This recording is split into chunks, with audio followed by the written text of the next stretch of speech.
So Oregon now is set to kick it off away, and we will get this game underway. As I have mentioned, lightning has been the reason for this delay. It is rainy there in Oregon. It had about a 30-minute delay from the scheduled run time or tip-off time of 7:30.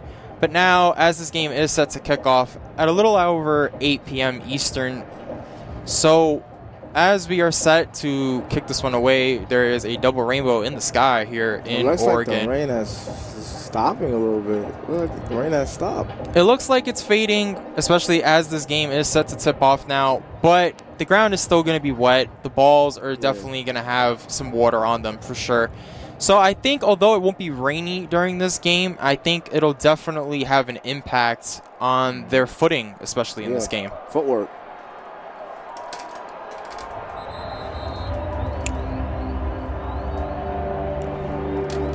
So Oregon now is set to kick this one away as we get a beautiful crowded stadium here in Oregon. Lots of fans showed up for this one. Obviously, Oregon is one of the biggest teams in the NCAA. So it makes a lot of sense. Their stadium is absolutely packed. The fans are getting hyped. They're on their feet.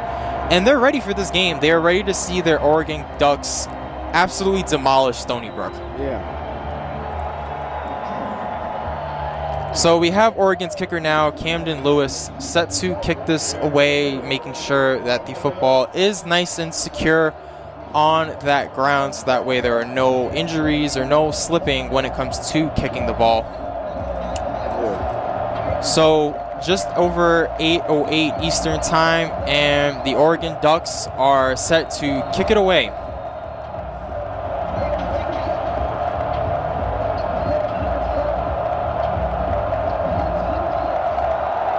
And the game is now underway as Camden Lewis kicks it away for a touchback. So now Stony Brook's offense set to come out on the field here for this first drive. And we've been talking about the run game during the pregame. What do you think Stony Brook needs to do in this first drive? Pound the football. See where it goes. See if try to make Tyson Lawton carry the ball 2 times.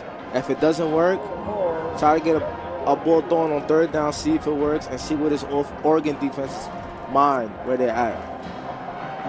Agreed. And with Stony Brook and Tyquell Fields set to take the first snap here, it is 1st down and 10 at the 25-yard line of Stony Brook as this game is set to underway. They start off with a run play right up the gut with Tyson Lawton, and he is able to get about 3-4 yards on that play, so it'll be 2nd down and 7. What did I say? Run the football, and that's what they did on the first play. As Tyson Lawton runs the ball inside and gets about 4 yards on that carry. And if you're Stony Brook, you want to continue doing that. See what this run game gets you in this game against Oregon, because you're going to rely on that run game a lot. So 2nd and 7 on about the 30-yard line. Tyquell Fields takes the snap, rolling to his right, has nowhere to throw it, so he throws it away. Great pressure by Oregon that time. And Oregon just played that beautifully. There was nothing going for Tyquell Fields, and he just throws it away.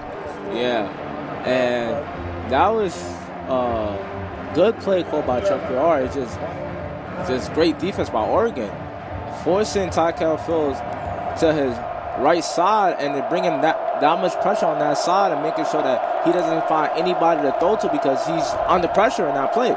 Exactly. A great hit there by Noah Sewell, the inside linebacker from American Samoa. And as Stony Brook now set to take the snap, 3rd down and long, sets to throw it, and it's intercepted. It is intercepted by number 23 of Oregon, and right away that is Verone McKinley III. He had the one interception against Ohio State. So bad decision there by Tyquell Fields. Throws the ball on 3rd down, and quick turn away for Oregon. Wow. And Verone McKinley III, that was just a nice interception. The ball was just thrown right to him. But that was just a great blitz call by Oregon, by Oregon's coach. And he throws out a blitz call, brings Tyquell pressure, throws it, overthrows his target. And Verone McKinley III, he played every defensive stat this season. And that's just reward for him, playing every defensive snap. Now you get 2 interceptions for the season. Agreed. So on 1st down and 10, Anthony Brown took the snap, threw a quick throw to the right side to Chris Hudson, number 14. We were talking about his speed, as now it is 2nd down and short here. Yeah. As they run the ball here with Travis Dye, the running back. He gets a huge run and is now at about the 25-yard line of Stony Brook. So if you're the Seawolves, this is exactly how you did not want to start this game. You're already allowing Oregon to be in your own territory. Yeah, and already, first play, great tackle by Gregory Young. Second play, good run up the middle. And you know what? It's that because Oregon's a really good run team. And look what's going on. Oh, nice tackle. And just a good tackle by Randy Priggle, staying low. Because if Randy Priggle did not make that tackle, he had an open lane on the left side of that field. And that was just a nice tackle by Randy Priggle. But I mean, the spin move by Travis Day is absolutely sensational. And they're able to get some few yards there. Anthony Brown quickly taking the snap here on 2nd down. Is looking to run the ball, go up there, and he throws it incomplete. Looking for his receiver that time. I believe that was Jalen Reed. And if you're Stony Brook, that's what you want to do. Make sure he doesn't get any quarterback runs in the middle. Making sure he stay in the pocket. And that's what happened. And that's why Anthony Brown forced to throw the interception. Now, we're mentioning a lot about Travis Dye. And we're not seeing C.J. Riddell in this game, which he had 195 purpose yards last week. And this is really as we see surprising. A quick pitch play to the right side, trying to work around that edge. A great tackle there by Stony Brook, strapping Travis Dye, going to that edge. And I believe it's set to be 4th down now. Let's see what Oregon decides to do here. Yeah, and they keep running the options, and Stony Brook is prepared for that. That was just a run option play right there. Pitch it off to his running back, and it would just stop. Exactly. Great tackle there by Cartho Flowers, as I mentioned before, being able to stop him on that edge. So now we have the kicker trying to attempt a field goal here. And Cam Lewis kicks it up, and it's good. So Oregon early in the first quarter taking a 3-0 lead to start this game. Yes. And this is a nice drive set up by the interception of McKenzie III. And on that play, we've seen a lot of Travis Dye running the football, and Stony Brook doing a really good job making sure that Anthony Brown doesn't get any space in the run game. And if you're Stony Brook, you got to keep doing that, to be honest, if you want to have a chance in this game. And on offense, try not to turn over the football. Like on that 3rd down play, if you didn't throw that interception, Oregon would have had to start that drive deep in their territory, deep in Oregon's territory, instead of starting that possession in. Yeah, exactly. Stony Brook essentially shot themselves in the foot in that play. 3rd down, you honestly could have just taken the sack to force the punt, but instead Tyquil Fields tries to make the throw, intercepted by Veron McKinley III. And Oregon, with basically short fields, they were able to at least get 3 points on that drive, but give credit to Stony Brook's defense being able to stop Oregon very quickly here to give them a 3-0 deficit. Yeah. And now if you're the Seawolves on offense, you've seen that you threw the ball 2 times that possession. And now you just want to continue to just feed the ball to Ty Salon, because on that first play, you gave it to him. He had 4 yards in that play. If you would have continued to give it to him on that possession, you probably would have had 3rd and short, and it would have led to an easier play for you to convert on 3rd down instead of trying to throw the football on 3rd down and medium. And that's what happened, and that's what led to the interception, because there was a dialed-up blitz inside linebacker up the B gap, and it led for Tyquil Fields to have a lot of pressure to throw that football. Yeah, exactly. You mentioned it. On that drive, they had 1 run in 2 pass plays. They ran the 1st down, they got some yardage, and 2nd down, they threw an incompletion, and then 3rd down was the interception. Yeah. So the next time, I think Stony Brook on this next drive, they just need to keep the ball on the ground, run it. They had success on that 1st down play. Obviously, they're not going to have success all the time against the stout Ducks defense. But if you can get those running game going, you can definitely get up and set up a lot of great action plays in that passing game as they tried to get going on that first drive. Yeah. And if he didn't throw that interception, like I said earlier, Oregon would have been faced deep in their own territory, probably at the 20-yard line, instead of being in Stony Brook's territory that whole drive. But it's a good job by the Seawolves defense, forcing them to score only 3 points on that possession.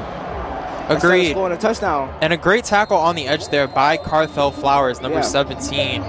In the game against Colgate, he did have a sack, 2.5 tackles for loss, and 9 tackles overall. So key third down stop by Stony Brook, only giving up the 3. And now Camden Lewis is set to kick it away, with Stony Brook now about to get their second possession. The ball goes into the end zone for the touchback, so the Seawolves will take up shop at around the 25-yard line. But going back to that play, I feel like on that possession, Randy Pringle actually made that saving tackle, because Travis Dodge spin off 2 tacklers, and it looked like he had a lot of room on that play. If Randy Pringle didn't get low and tackle him by the leg, it would look like he could have had it for a touchdown on the left side, and it was just a good job by Randy Pringle getting that nice tackle down low and now forcing them to have a field goal. And now let's see what this Ducks defense have against the Seawolves offense. Will the Seawolves actually look to respond back after that interception, or will this defense continue to do what they're doing? So first down and 10 at the 25-yard line. They go right up the middle again with Tyson Lyon. Tits tries to spin off of it, but a great play there by Sewell, the inside linebacker for Oregon, holding him to a short gain. Yes, and that was just a nice tackle by Sewell. Seeing that Tyson Lawton getting ready to run the ball on the HP dive and just meet him up the middle right there for only 1 yard play right there. Yeah, Noah Sewell so far has had 2 great tackles in this game, both in the run game. So he's definitely going to be someone that their defense needs to lean on, and that's something Tyquil Fields needs to look out for. So second down and very long now at about the 26-yard line. Another run. He runs to the right side, and Tyson Lyon able to get a much better gain this time, about 6 or 7, as it may be third and short. And nice run by Tyson Lawton. Seeing the C gap wide open on that play, and he runs through the C gap and gets him about 6 or 7 yards, and it'll be third and short. And like I said, continue to give Tyson Lawton a lot of carries this football game. You give him a lot of carries, you never know. He can break off for a big run against this Oregon defense, because they're going to get tired stopping the run. Or you can catch them off guard off the pass play. So let's see what Seawolves do on third down against this Oregon Ducks defense. So third and short here, they send the receiver out to the left side, and they run it again right up the middle with Tyson Lyon. He goes to the left side, and now he is able to get the first down yardage as he is at about the 42, 43-yard line. Once again, nice job by Tyson Lyon on the inside zone, running towards that B gap and B and C gap, and that's just a nice job by Tyson Lyon, running and putting his head down and putting his shoulder down and making sure it's hard to bring him down, and that's what you want to see from him this whole game. So first and 10 now for the Seawolves at around the 44-yard line. Tyquil Fields takes the snap, runs it again with Tyson Lyon right up the middle, able to get a few yards that time, and overall, just a great job there by Seba Nakat. Yeah, actually that was Seba Nakat, and Seba Nakat ran for about 1 yard, and that was just a good job by the Ducks defense. Looking like it might be a run, so the safety blitz in, and that was just a good stop by the Ducks defense on first down, and now it'll be second down for the Seawolves. So second and about 8 now for the Seawolves. They're at about the 44-yard line. Only had a 1 or 2 yard gain that time by Seba Nakat. So Tyquil Fields now takes the snap, is looking for someone to throw it to. He runs to his left, and he takes off and slides at about the 50-yard line. Great job there by Tyquil Fields getting out of the pocket. Good job by Tyquil Fields, seeing nobody on that blitz by the Ducks, seeing nobody, and guess what? He uses his legs and he runs, and that's what's going to get the Seawolves going. And that was just a nice block right there by Stephen the Cat. Seeing the blitz, picking up the corner on the blitz, McKinley the third, and that was just a nice block by him, and allowing Tyquil Fields to run the football for a first down.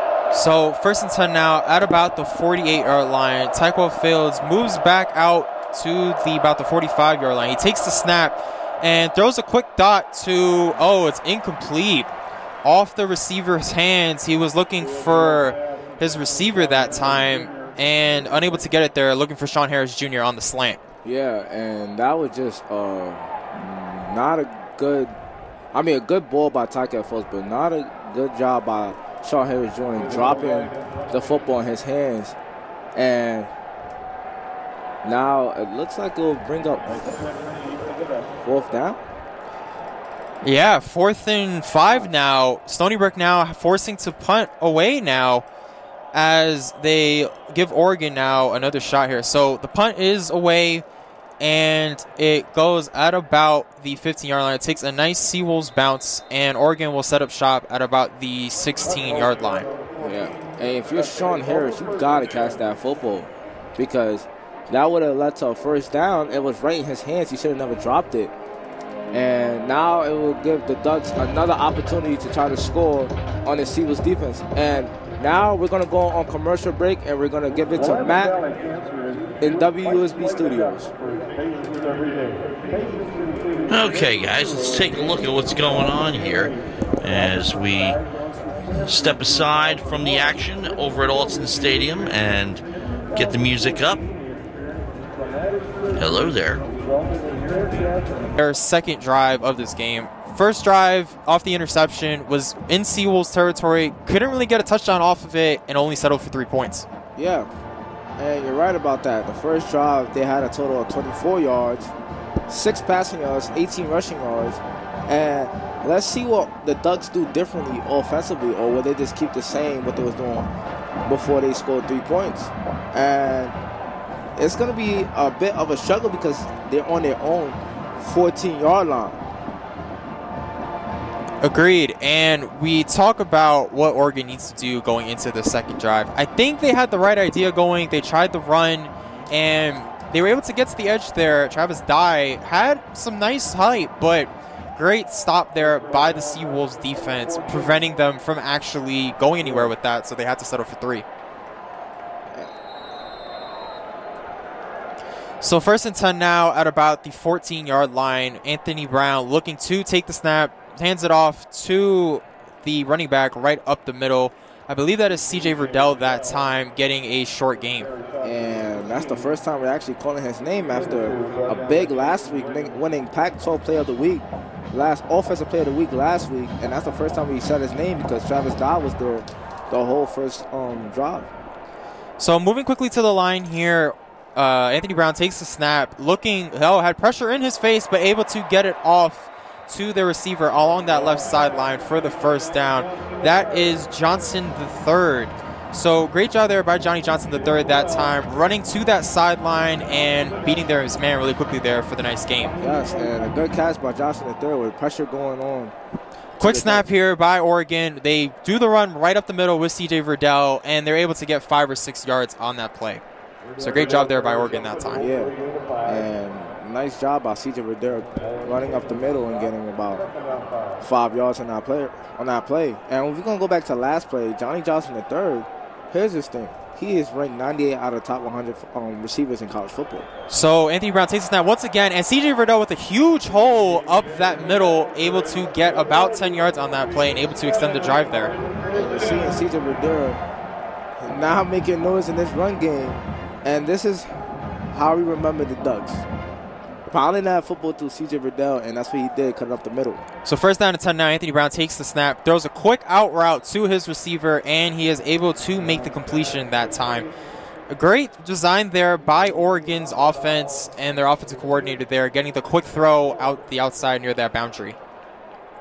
Yeah. And so he takes a snap immediately now, 1st down and 10, and right up the hole first. The running back, C.J. Verdell, had a huge hole. Looks like he might have had a touchdown there, but Stony Brook able to back on it and able to get a shoestring tackle there. C.J. Verdell, he is so shifty. As you see, he's going to hand up the ball, take it off right, and, break off so many tackles. And it looked like he was going to take it to the house. But once again, another touchdown-saving tackle by Randy Pringle. So 1st and 10 out about the 40-yard line. Anthony Brown takes the snap, looking to his right, and gets the completion on that right sideline. And again, just a great pass there, this time to Troy Franklin, the freshman out of East Palo Alto, California. So again, quick throws and the run game has been the keys to this drive, especially for Oregon. And that's just a nice quick throw by Anthony Brown, seeing Justin Franklin for the first down, and they continue to move the chains offensively on this drive. So 1st down and 10 now. Oregon now in the red zone as Anthony Brown takes the snap and runs it right up the middle again with C.J. Verdell with a huge hole almost has the first down, gets about 8 or 9 on that play, so it'll be 2nd and short. And you're seeing this offense pounding the football through C.J. Verdell like they did last week against Ohio State, and you're seeing a lot more action this drive, and he's doing a very good job making this Seawolves defense tired, because every time he carries the ball, he looks like he's going to break through for a big run. Agreed there. And with 2nd and short now, back at around the Stony Brook 13-yard line, so they're in great scoring position here to get something going.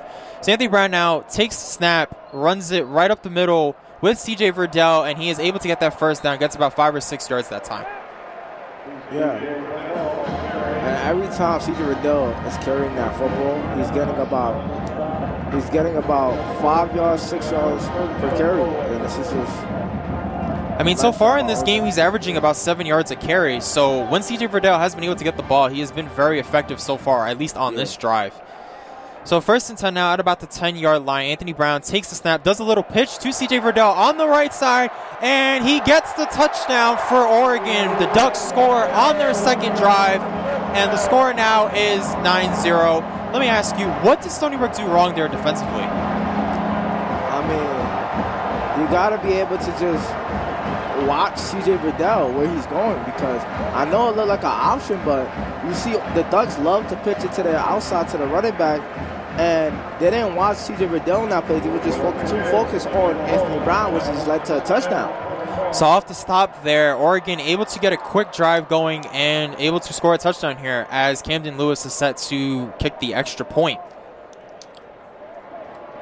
The ball is snapped, he kicks it up, and it is good. So now Oregon is up 10-0 in this game. The Ducks with a huge 2nd drive. And with that, we are going to send it quickly back to the WUSB Studios and Matt Mankiewicz. And let's check up on the CAA while we are at it. We'll get you up to date on everything. 5:47 is the time left in the first quarter, where Oregon, of course, has now taken a 10-0 lead. But in the rest of the CAA, as we... Touchdown with Anthony Brown pitching it off to C.J. Verdell. They are counting it as a passing touchdown for Anthony Brown. And that drive by Oregon was absolutely flawless. They basically got whatever they wanted, and C.J. Verdell was the key to that drive. Yes, and we didn't see C.J. Verdell in that first possession, that first drive. And he comes in 2nd drive. Ball started in Oregon's 14-yard line. He comes in, 6 carries, 44 yards. His longest carry was 17 yards on that play. And he just scored that touchdown pass by Anthony Brown. Basically pitching it to the right, giving it to C.J. Verdell, and it was a touchdown against the Seawolves defense. Will the Seawolves respond on this drive? Let's see what happens. So Camden Lewis just kicked it off for a touchback. So now the Stony Brook Seawolves are looking to set up shop at about their own 25-yard line. Now for Tyquo Fields, he has not completed a pass in this game. He is 0 for 3. He threw that interception early on in the first drive to Verome McKinley III, which set up that quick field goal for Oregon. And honestly, when they've ran the ball with Tyson Lawton, they've been able to get great things. What do you think they need to do on this drive? Continue to run the ball with Tyson Lawton. Your quarterback right now, Tyquo Fields, is just not, the game is not flowing through his hands right now. So continue to give the ball to either Stephen Niket or Tyson Lawton and let the game flow through his hands. So 1st and 10 at about the 25-yard line. Tyquo Fields takes the snap, fakes the run option to Stephen Niket, and is able to get a quick throw there to Sean Harris that time for about 6 or 7 yards, so it'll be 2nd and short. And that's his first completion of the day. Rolling out left, seeing Sean Harris on the quick slant, and throws it to Sean Harris for the first down. So it'll be 2nd and short now for the Seawolves as they try the run game with Stephen Niket up the middle, and it looks like he's very close to that first down marker. Let's see if they're giving it to him. And it looks like they are, so it'll be 1st down and 10 for the Seawolves at about the 30-yard line.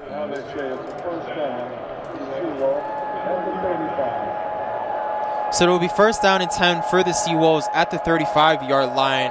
About 5 minutes left to go in this first quarter.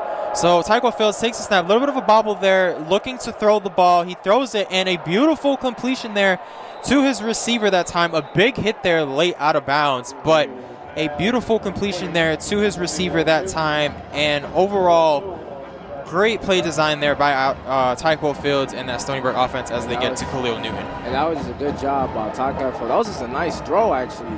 Throwing a nice dart to Khalil Newton on that play.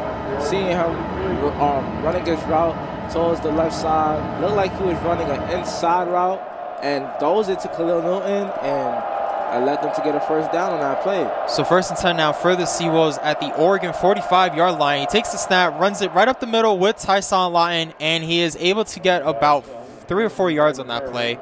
So it will be 2nd and 7 now from the Oregon 42-yard line. Yeah. Seawolves keep doing a good job by letting Tyson Lawton carry the football, and that's going to lead you to have a lot of positive things during this game. So it is 2nd and long now for the Seawolves at about the Oregon 45-yard line. We got game of 3 at that time, so 2nd and 7 on the Oregon 40. Tyquo Fields takes the snap, fakes the run to Tyson Lawton, looking for someone. He throws it along that left sideline, and incomplete, looking for Khalil Newton that time along that sideline, but just a little far off to the left that time. Yeah, and if you're Tyquo Fields, you cannot miss that target, because that was just a nice route by Khalil Newton. It just looked like it was just off by his motion on throwing that football. And if you're Tyquo, you don't want to miss those type of plays, because those type of plays will get you into this game against Oregon. So it's 3rd and 7 now for the Seawolves at the 40-yard line. Again, the incompletion that time, looking for Khalil Newton. Tyquo Fields takes the snap, looks for the run to the right side by Tyson Lawton, gives a nice spin, but Oregon all over them that time, and Noah Sewell again able to get that stop. So it'll be 4th down for the Seawolves. Yeah, I just didn't understand the play call on that play. It's 3rd and medium. Why are you running the football when you could be throwing the football on that play? Well, it looks like Stony Brook's offense is staying out here for this 4th down. They're already down 10-zip in this game, so they need to get something going for their offense. So 4th and 7 now at the Oregon 37. Tyquo Fields now motioning back out to look at the sideline. So again, 4th and 7 on the Oregon 37. Tyquo Fields fakes the snap, and it looks like a timeout has been taken by the Seawolves, the first of this game. So it looks like the Seawolves there, we're just looking to see what type of defense the Ducks were having. And 4th and 7 here, it may look like they're actually trying to bring out their punt team. Yeah, I think the Seawolves are just trying to draw them off sides, I think. Great discipline that time by the Ducks, not falling for what Stony Brook was trying to do. And with 2:20 left to go in this first quarter, it looks like the Seawolves have to punt here. Yeah. So the Seawolves, they were able to accomplish a little bit more with this drive. Tyquo Fields getting 2 quick passes to Sean Harris Jr., the speedy receiver for the Seawolves. But after that, a few incompletions, a few short runs, and now it's quickly 4th down, and the Seawolves look like they have to punt here. And with the Stony Brook Seawolves looking to punt here, we are going to... Oh, no, it looks like they're actually taking the snap on 4th down, and he gets the completion off. He gets it off to, it looks like Tyson Lawton that time out of the backfield, and they're able to move the chains here. Great play design by Stony Brook. Yeah, it looked like, I thought they was going to punt it, but they kept their offense on the field. Oregon brings out the blitz, and Tyquo Fields saw Tyson Lawton running out of the backfield and completes that pass for a 1st down, and now it'll be 1st down and 10 on the Oregon 23-yard line. And now they're just deep in Oregon's territory. Yeah, it's 1st and 10 now on the Oregon 23 after the 14-yard completion on 4th down to Tyson Lawton. Tyquo Fields takes the snap, hands it off to Stephen DeCat right out the middle, and he has a huge hole, and he's able to run up the middle that time for about 13 or 14 yards. Wow, and that was just a nice job by this offensive line. Realizing it's a run and just making sure that these defensive line and the front 7 aren't really able to get to Stephen DeCat, and making sure the secondary is actually able to tackle Stephen DeCat. So after a gain of 11 that time by Stephen DeCat, it's 1st and 10 now for the Seawolves on the Oregon 12, deep in the red zone. And let's see what Stony Brook has to offer here on this particular red zone trip. Oh. So 1st and 10 on the Oregon 12. Tyquo Fields takes the snap. He fakes the option to Stephen DeCat. Tyquo Fields running to the left side, trying to stiff arm the defender. and he goes out of bounds for about a gain of 5 that time. And that was just a good option call play by Chuck Prior. Seeing that the defense is going to blitz, so option is going to actually work against this. And just a nice job by Veron McKinley III staying with Taquet Fields, because it looked like he was going to stiff arm him, but he stays balanced. Keeps his foot balanced, shuffles his feet, and making sure Taquet Fields only get 5 yards. So first, 2nd and 5 now on the 7, and Tyson Lawton only able to get a short gain that time, a gain of about 2 or 3. So now it'll be 3rd and goal from about the Oregon 5. Give me a 2nd and goal. Oh, is it 3rd? No, it's 3rd and goal for the Seawolves now, and they need to come up with something big here, some kind of nice play call by Chuck Prior and the Seawolves offense. So Tyquel Fields now 3rd and 3 on the Oregon 5. He takes the snap. He hands it up right the middle. Tyson Lawton able to score a touchdown for the Seawolves. Great response there by Stony Brook, running it to that right side, and Tyson Lawton getting his first touchdown of the game. And Tyson Lawton, seeing nothing in the middle, bounced the play to the right and scores a touchdown to put the Seawolves only down by 4. And that was just a nice job by Tyson Lawton, seeing nothing up the middle, bouncing the football to the right side, to his right, and scoring a touchdown. Exactly. A great play there by Tyson Lawton, moving to his right, getting not touched, walking into the end zone. And Angelo Guglielmo now set to kick it, but we have a bunch of whistles, and let's see what the penalty is for.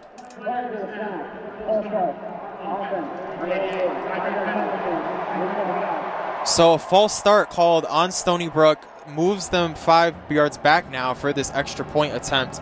And we've talked about the kicking struggles here for Angelo Guglielmo. He has missed a 30-yard field goal last week against Colgate.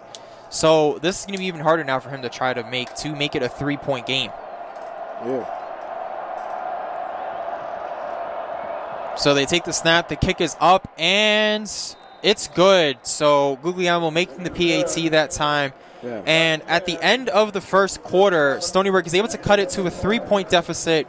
The Oregon Ducks are up 10-7, and with that, we will send it back to Matt Minkowicz. Up on UVA by a score of 24-7.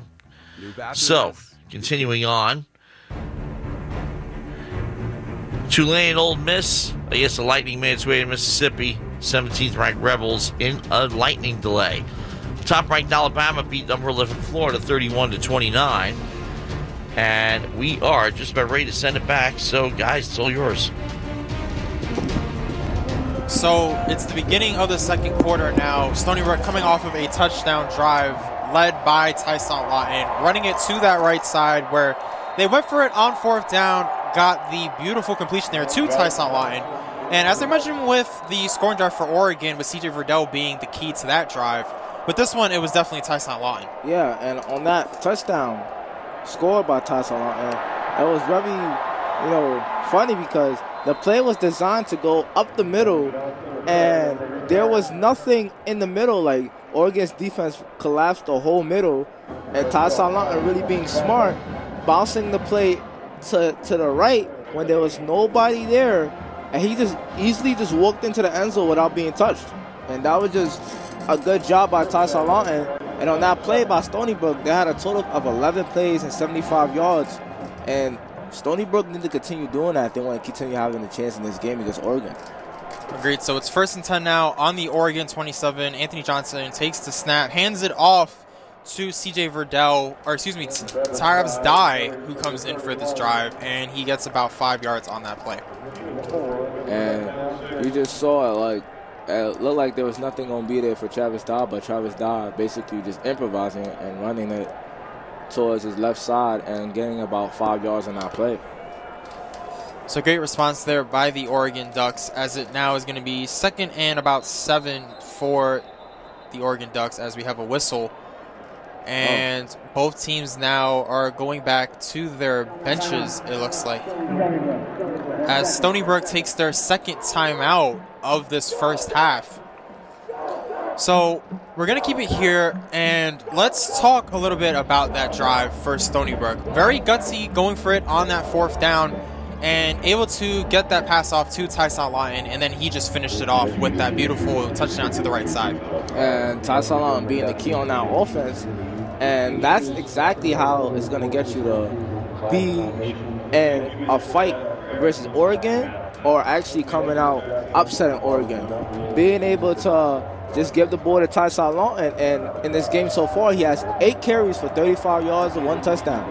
And you continue to continue to give him more carries, he's going to lead you to get more yards and hopefully potentially more touchdowns. Exactly, and we talked about the time of possession battle in this game. That scoring drive by Stony Brook, 11 plays, 75 yards. It took 5 minutes and 18 seconds off the clock, and it essentially ended the first quarter at that point. So, not the longest drive, but it definitely got what they needed desperately, which was a touchdown. You don't want to fall behind too much in a high-scoring game that this one end up being with Oregon. So a great job there by Stony Brook that time, being able to capitalize off of off of their touchdown, actually. So kind of going tit for tat here on the touchdowns, but I think for Stony Brook, you don't want to get in that kind of battle where you're just trading touchdowns, because at the end of the day, Oregon, they have the better offense, and I think in order to win this game, it's going to have to come down to who gets the most stops. Yeah, because Oregon is a hot offensive team. Like I said earlier, they average about 33 points per game, and that's no joke. That's a fiery offense right there. So just try to make sure you get a lot of stops, making sure that Oregon don't get into your territory, and try to make sure that they don't score if the Seawolves want to be in this game against Oregon. Agreed. So now with the Ducks set to continue this drive here, they did score the touchdown earlier on to CJ Verdell, again with that little toss to that right side. So Oregon basically got whatever they wanted on that drive, and so far they tried the running game with Travis Dye, only getting about 4 yards that time. So the running game so far has been working for them, with Oregon now set to come back, as it's now 3rd and 6 on the Oregon 31-yard line with about 14:24 left to go in the second quarter. So Anthony Brown takes the snap. He throws it quickly to the right side. Pass is complete to his receiver, and they're able to move the chains there. Great pass that time to Terrence Ferguson, the tight end. Yeah, and like you said earlier, they like to bring their tight ends and try to actually bring them in this passing game. And that was just an example right there. The tight end playing outside, and a good throw by Anthony Brown for the first down. So 1st and 10 now for Anthony Brown at the 40-yard line. He takes a snap, moving to his left, throws it towards that boundary, and it is caught once again by his receiver going out of bounds. So again, another first down here, this time to Johnny Johnson III. So again, back-to-back first downs here by this Ducks offense. Yeah, and that's just a nice job by Anthony Brown. Rolling out left, seeing that nobody's covering Johnny Johnson III, and throws it to him for a first down. So 1st and 10 now for the Oregon Ducks, already in Seawolves territory on the Stony Brook 49-yard line. He takes the snap, run with Travis Dye to the right side. A bit of a hurdle there, and he's able to get about 7 or 8 yards on that play, so it'll be 2nd and short for Oregon. And if you're the Seawolves, you need to contain Anthony Brown in the pocket. You need to have your defensive ends play the quarterback contained, because he's rolling a lot outside that pocket, and when he rolls outside that pocket, he can either find an open receiver or take it over his legs. So you need to be able to contain that outside of the pocket and making sure he throws the ball inside the pocket. So far we've seen this Oregon offense kind of mix it up a little bit with CJ Verdell and Travis Dye. CJ Verdell coming in on that second drive, but Travis Dye on the 1st and 3rd drive so far for Oregon. And as they go to a timeout here, we're going to keep it here. And let's just talk about the run game for both of these teams, right? With the Seawolves, Tyson Lott and Stephen Niquette combined for 11 attempts for 59 yards, and obviously that touchdown by Tyson Lawton. And for Oregon, right, 11 attempts for 73 yards, and obviously that passing touchdown from Anthony Brown to CJ Verdell along that right side. So the both run games have been absolutely sensational in this one. Yeah, and you're right about that. And this Oregon Ducks offense, they're just able to just run the football, and that's their identity. That's the team identity. being able to pound the football on the ground because you have a top-ranked offensive line in the country. If my O-line, if I'm a coach, and my O-line is really that good, I'm pounding the football 50% of the time. Or no, actually, pounding that football 70% of the time, 30% pass plays, and that's what Oregon does because they're able to have a good offensive line. I mean, so far in this game, 8 pass attempts for Oregon, 11 rushing attempts for Oregon as well. Yeah. So not much disparity between passing and running game. Even for Stony Brook, only 7 pass attempts to 13 rush attempts. So not much disparity between the passing and run option plays for both teams. But with Oregon now back in Stony Brook's territory at about the 42-yard line, what do you think Stony Brook needs to do defensively in order to prevent Oregon from scoring on this drive? Throwing a lot of blitzes. Bring pressure to Anthony Brown and bring pressure to that offensive line so that this run game doesn't continue to hurt you all the time when your defense is out there. And force Anthony Brown to continue to throw that football. You want him to throw that football against you. You want him to attack you with passing instead of Oregon hurting you off the run game because their run game is so deadly offensively. I mean, but let's not underestimate their passing game, though. Yeah. Literally on this drive, they were able to get 2 quick completions, one for 8 yards to Terrence Ferguson, the tight end, and the other one for Johnny Johnson, the third, for 12 yards, able to move the chains. So definitely don't underestimate the Oregon offense, especially in the passing game, if you are Stony Brook. But if you are Stony Brook, you have to like where you are right now. You're only down 3 points in this game in Oregon. And with the play set to commence now, with the Ducks setting the take-up shot here, 2nd and 3 on the Stony Brook 42-yard line as Anthony Brown takes the snap, receiver moving to his left, run to the right actually, a flag flies, Travis Dye only getting it for a short gain that time, but we'll see what the penalty is in just a second. Yeah, it looked like it was a flag committed on the Seawolves actually because it looked like one of the defensive players actually jumped off sides.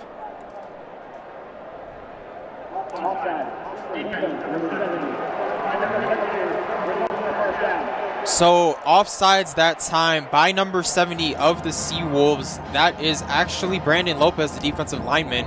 So easy first down for Oregon off the penalty, and that's something you can't really afford if you're Stony Brook right now. So 1st and 10 now for Oregon at the Stony Brook 37-yard line. He takes the snap. Travis Dye moving to his left. He throws it deep to that left side, and he's wide open. And the receiver is able to get in the end zone. Looks like he was a bit short that time. But a great route there, great design by Micah Pittman moving towards that corner. And he is able to get very close to that marker there for the touchdown. Yeah, and that was just a nice corner route by Micah Pittman, beating out the corner that was on him. And that was just a nice throw and a great job by Anthony Brown realizing that his receiver beat out the corner on a corner route, and that looked like it was a touchdown, but now putting them on the goal line. Yeah, they beat Cartho Flowers at the time. Looked like he was out of bounds, so they're set up the shot, 1st and goal at about the 7-yard line. He throws it over the middle, incomplete. Looking for his receiver that time. That is Troy Franklin over the middle, but unable to come down with it, so it'll be 2nd down. Yeah. And it's just really interesting because Oregon only had one receiver running a route on that play. So that was just a good job by the Seawolves defense having more people in that secondary on that play, even though they set out only one receiver on a route on that play. So 2nd and goal now for the Oregon Ducks on the Stony Brook 7-yard line as Anthony Brown now takes the snap, runs it up. Oh, he fakes the run with Travis Dye, runs to the right side for Anthony Brown, and he dives. And then they call it a touchdown for Anthony Brown. Great design by Oregon that time, keeping it with the quarterback, Anthony Brown, with that motion and able to score that time for the touchdown. And that is what Anthony Brown does so well, being able to use his legs and run the football. See, when they was down against Fresno State that game, that's what they turned to. Anthony Brown able to use his legs off the option, and he's so good at it. And he's able to hurt the defense by that. And you just saw what he just did with his legs right there, being able to score off that option. Exactly. Cartho Flair's trying to make the stop that time. He was the corner that got beat on that play to Micah Pittman, who set up the touchdown. And with Camden Lewis now set to kick the extra points, trying to make it a 10-point game. And the kick is good, so Oregon now leads Stony Brook 17-7. About 12:03 left to go in this second quarter. And with that, we will send it back to Matt Minkowicz in the WUSB Studios.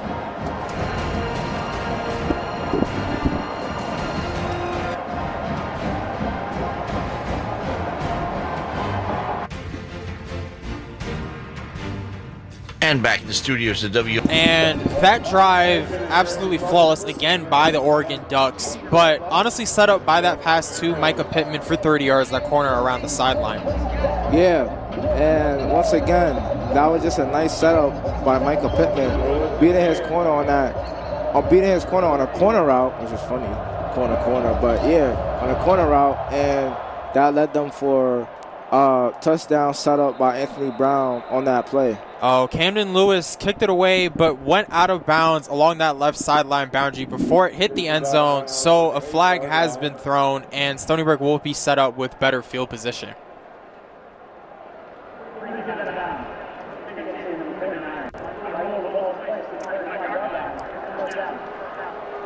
So off the penalty, it will be first down for the Stony Brook Seawolves at about the 30-yard line. So what will Stony Brook do here? What do they need to change offensively? Because they did pretty well. They scored the touchdown on the last drive. But what do you think they need to do to change? Well, they just need to continue to just pound the football and give Tyson Lawton carries on the football. So 1st and 10 now for the Seawolves at the 35-yard line. 12:03 left to go in the second quarter. Taekwondo Fields takes the snap, throws it quickly to that left sideline boundary, and it is caught by the receiver that time.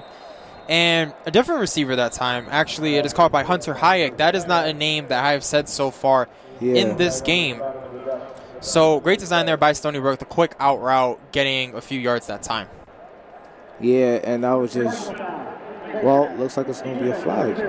And a face mask penalty called on Oregon. So now an additional 15 yards by Stony Brook now, moving quickly up the field. So 2 costly penalties there for Oregon, 1 on the kickoff and now 1 for a face mask.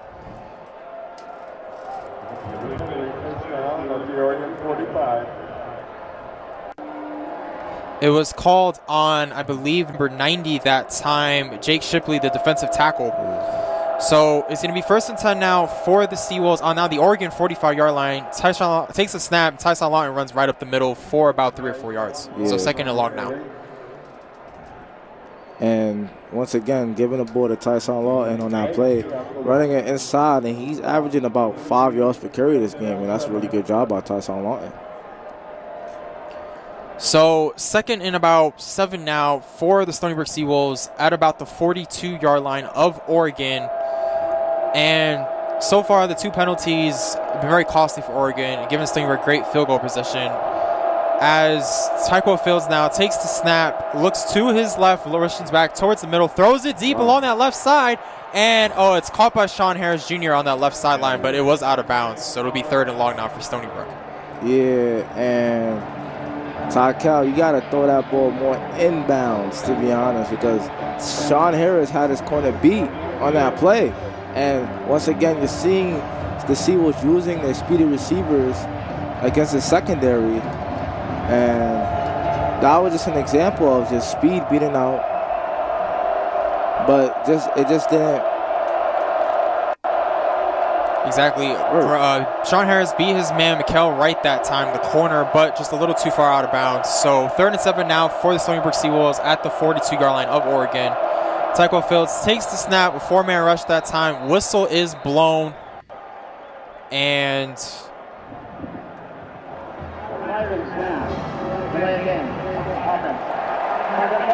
a delay of game penalty on the Seawolves, moving them back 5 yards. So it's going to be 3rd and 12 now for Stony Brook. Yeah, that's not good. Especially now, because now, instead of being 3rd and medium, it's going to bring up 3rd and long for the Seawolves on the Oregon 47-yard line.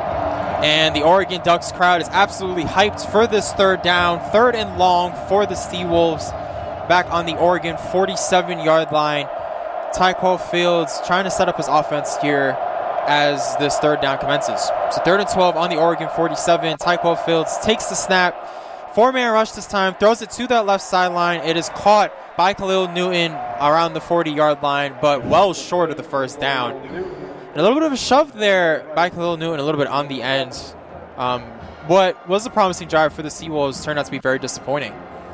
Yeah, and that penalty setting up 3rd and long, it looked like Shapiro was going to set up a screen pass, but that was a good screen pass caught by Khalil Newton. Now it's bringing up 4th and 5. So 4th and 5 now for the Seawolves. They are electing to punt it away this time. Mitchell Wright set to boot this one away. And fair catch is called at around the 7-yard line. So the Oregon Ducks now looking to take up shot with their next drive. So we mentioned how Oregon is basicable to do whatever they want on their drives. But I think for Stony Brook, they just need to get a stop. They need Oregon to punt the ball one of these drives. Because so far, this is kind of the drive where Oregon can blow the game open. Yes, and you're right, because every drive Oregon had the football, they scored. And the Seawolves have not gotten a single stop against this Ducks offense. And like I said, they're a fiery offense, averaging 33 points per game. And they're looking like on track to score more than 33. So first and 10 now for the Oregon Ducks, and CJ Verdell moving to that left side, only getting 2 or 3 yards that time. But that's what you need to do if you're the Oregon Ducks, just keep the ball on the ground there. So it'll be about 2nd and 7 at around the Oregon 10-yard line. Just a little under 10 minutes to go in the second quarter. Anthony Brown quickly taking the snap here, looking to his left, throws left, and gets it complete to his receiver that time. That is Franklin, the receiver along the left sideline, able to get the completion that time near that first down marker.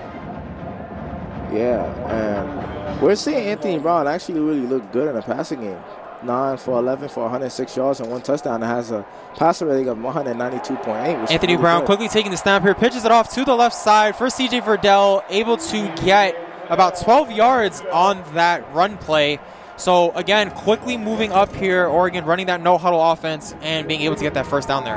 Yes, and what a beautiful run by CJ Verdell. Nice pitch to CJ Verdell, and CJ Verdell, every time he just carries the football, he gets it for either 6 yards, 7 yards, or even more than that. So first and 10 now for Oregon. He takes the snap. Anthony Brown looking to his right, throws it deep along that sideline, looking for his receiver, but overthrown, looking for Hudson that time, Chris Hudson along that right sideline. So as I mentioned with Sean Harris Jr. for Stony Brook, again, Oregon looking for their speedy receiver along that sideline, try to get the bomb there, just a little overthrown there by Anthony Brown. Yeah, and that was just beautiful defense by Gregory Young. Realizing that it's a streak route and just being able to stay with the receiver on that play. So Anthony Brown now taking the snap. CJ Verdell moving a little up the middle, but for a short gain. So it'll be 3rd and long now on about the Oregon 38-yard line. Wow, that's like the first time today he's actually been stopped. And now that's going to bring up 3rd down. This is a good tackle by Tyler King, blitzing up the B gap and tackling CJ Verdell for a loss of 1 yard. So 3rd and 11 now for Anthony Brown and this Oregon Duck offense at about the Oregon 35-yard line as Anthony Brown takes the snap, looking to his left, moves towards his right, throws right, and is caught by his receiver that time. And he is able to be close to that first down marker. I am not sure if they're going to give it to him. But a flag on the Oregon Duck offense that time. It might have been a hold, and that's going to move them back now to about 3rd and long. Wow. Yeah, it looked like it was going to be a first down, and the cautious penalty committed by Quentin Porter now is going to be, no, actually it says it's going to be first down actually. So a penalty on Oregon, I believe. So it'll be 3rd and 21 now for the Oregon Ducks at their own 25-yard line. And it was holding on Alex Forsythe that time, the offensive lineman. So Anthony Brown takes the snap, moving to his right, trying to have a receiver come towards him, but he just runs out of bounds to the right, not seeing anyone going for about 5 or 6 yards that time. So great job by the Seawolves defense forcing a first punt of the game for Oregon. Yeah, and that's what the Seawolves actually needed to do, being able to stop this Oregon offense, because if they didn't get this stop, it was looking like Oregon was going to look to blow the Seawolves in this game, and that was just great defense on that play by the Seawolves defense, and the Seawolves able to contain Anthony Brown, making him not able to get too many yards on a 3rd and 25 play. Yeah, Tyler King once again shooting up that B gap, able to get the stop there, forcing Anthony Brown out of bounds to force the 4th down. So Tom Steen now looking to punt it away for the Oregon Ducks. He gets it to about the 15-yard line. And Stephen Niquette looking to make a little bit of a return there, but not able to go anywhere. The Oregon Ducks all over them on special teams. So the Stony Brook Seawolves will look to set up shop here. 1st and 10 at about the Oregon 34, or excuse me, the Stony Brook 15-yard line. And with that, we will send it back to Matt Mankiewicz at the WUSB Studios. The Giants, middle of the first, no score. Athletics and Angels likewise, top first, no score. So, segueing quickly to the Oregon band as we get set for live action. Guys, it's all yours. Thank you, Matt. And with Stony Brook set to take up shop here on their own 15-yard line, they got what they needed against Oregon's offense, getting that stop, forcing them to punt. But honestly, Oregon kind of shot themselves in the foot with a lot of penalties. Yeah, and nice job by the Seawolves staying disciplined, and bad job by the Ducks not being disciplined. So 1st and 10 now for Stony Brook at around the 15-yard line. Taekwondo Fields takes a snap, throws it deep to about the 40-yard line, looking for Khalil Newton that time along the sideline, but incomplete. Threw it a little over his head that time. It just looked like a miscommunication on that play. If Khalil Newton would have continued to keep running on that play instead of stop running a little bit, then that ball would have been actually completed to him. And it actually would have been very dangerous for the Ducks on that play. Yeah, you saw DJ James saying, my bad, my bad. He gave up. He basically almost let Khalil Newton able to make that catch there, but just a little overthrown there by Tyquil Fields. So 2nd down and 10 now for the Stony Brook Seawolves at the 15-yard line. Flag is thrown. It looks like a false start by the Seawolves, and it is.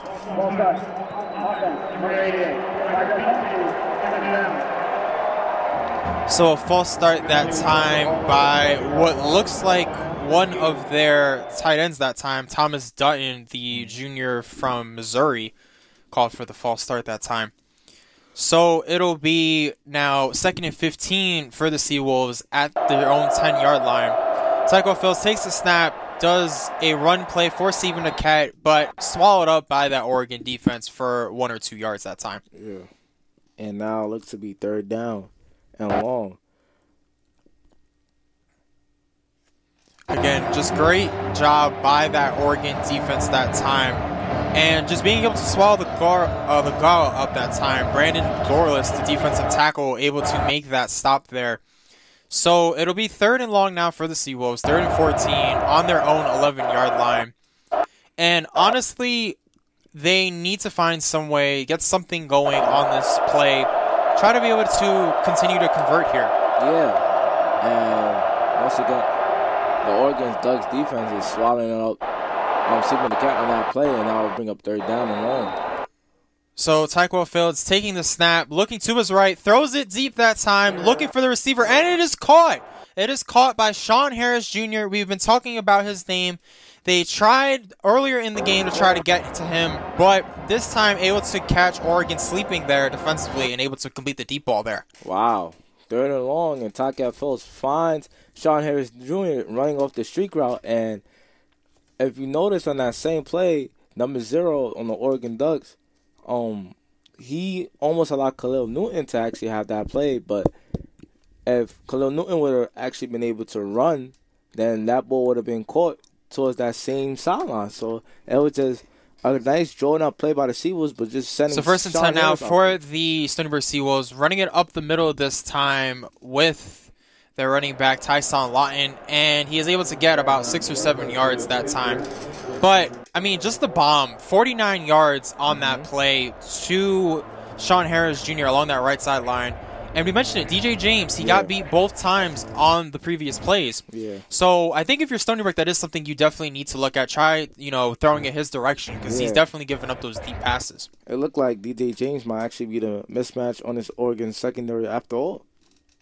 Yeah, and we've been talking about how that Oregon secondary has been so stout over the years, especially with last year having quite a few numbers off their secondary going to the NFL, going pro. So now with both teams going to their benches, 7:01 left to go in the second quarter. The Stony Brook Seawolves now are on the Oregon 34-yard line. It is much sunny now compared to what it was earlier. As I mentioned at the top of this broadcast, lightning was the reason for this delay. I had about a 30-minute delay on this game. So this started a little after 8 Eastern. And Stony Brook, you have to like where you are. You're only down 10 in this game. And if you can score a touchdown, you can make it to a 3-point game. Yeah. And even if they make a field goal, you can still make it a one-touchdown game. As long as they can make it one possession here on this drive, I think that would be great. Obviously, the delayed game penalty on the previous drive kind of killed their momentum, and they could have gotten something there, but didn't due to that delayed game penalty. And ultimately, it just didn't work out for them. But now they are great now as it is 3rd and 4 now on the Oregon 34. Tyson Long running up the middle, but for no gain. So they tried to run again that time, but he kind of fell down there. He had a bit of a hole, but it just didn't work. So now it'll be 4th down, I believe.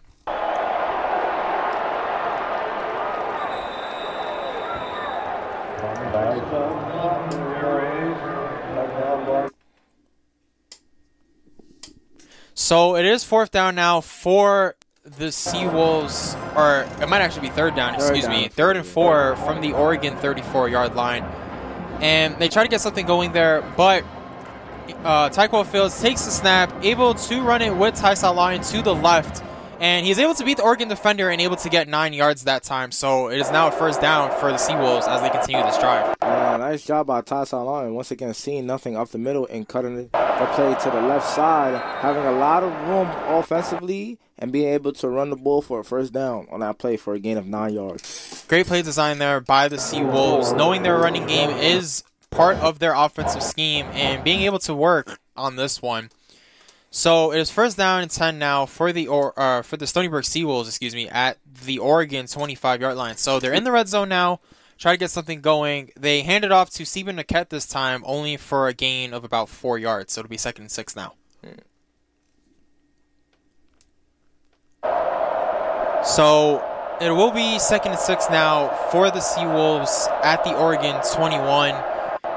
And they're trying to get something going here offensively. The run game has worked for them really well. Tyquil Fields now taking the snap, looking to his left, gets the pass off, and it is complete to Khalil Newton on the slant. And again, just moving the chains here, able to pick up yet another 1st down. A nice quick throw by Tyquil Fields, seeing Khalil Newton on that play. And those are for a quick slant, and now it will be advanced to the Oregon 16-yard line for a 1st down. Or actually, they're going to say he's short, so actually it'll be 3rd and 1 on the Oregon 16 for the Seawolves. And flag is thrown. It looked like there was a lot of movement that time. False start, actually, by the Stony Brook offensive line. Larry Ross that time, one of the offensive linemen, moved a little early. And so now it'll actually be 3rd and 6 now for the Seawolves. Costly penalty there. Yeah. And that must hurt for the Seawolves because you were moving the ball offensively, and now a false start would bring up, instead of 3rd and short, it would be bring up 3rd and medium and 3rd and 6 on the Oregon 21-yard line. Now, we've been talking about how the slants and the quick throws for Stony Brook have been working really well. So it's 3rd and 6 now on the Oregon 21, and Stony Brook looks to have called a timeout. Oregon called a timeout here with the 3rd down. And Tyquil Fields now, he looked to take the snap, but Oregon quickly wanted to adjust their defense. So it will be 3rd and 6 on the Oregon 21 as both teams now are going to the sideline. Yeah. So if you're Oregon here, you've given up a lot of costly run plays, a lot of quick passes to that sideline, obviously set up by that bomb with 49-yard pass to Sean Harris Jr. So what do they need to do to hold the Seawolves to a field goal attempt here? Well, blitz up the middle and not allow Tyker Phillips to find one of his receivers to get open on his drop, on his play. You literally send out a blitz to Tyker Phillips, try to make sure he throws the ball inaccurate to one of his receivers. So as it's now 2:27 left to go in this second quarter, if you're Oregon and you can hold them to a field goal, you'll give your offense a great chance to try to run that 2-minute drill before the half to try to score there for the hand, as you got the marching band hyping up the crowd for this third down. And I think if they can get that key stop, again, giving Anthony Brown and this Oregon offense enough time to try to run a 2-minute drill, try to get a quick score before the half. Tyquan Phillips taking the snap now, third down and 6 from the Oregon 21, moving to his left, looking for a receiver. He just throws it up, and it's intercepted by the Oregon defense. We have said his name earlier. It is the safety, Veron McKinley III, his second interception of this game.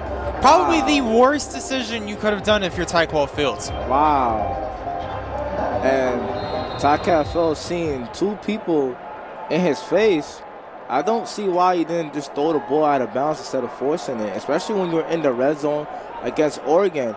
And now you just gave Veron McKinley III his second interception in this game. Coming into this game, he only had one interception. That was just against Ohio State. Now he has 2 picks in this game in the second quarter. Veron McKinley in this game has just had a nose for the football. He's been in the right place at the right time and getting 2 interceptions now on this game.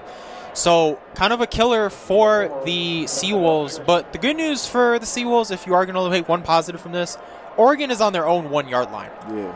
So it's first down and 10 on the 1-yard line. Anthony Brown taking the snap, hands it off quickly to his running back, Travis Dye, and only getting about 4 yards that time, so it'll be 2nd and 6. Yeah, and now Oregon has to be deep in their own territory, starting their possession on their 1-yard line.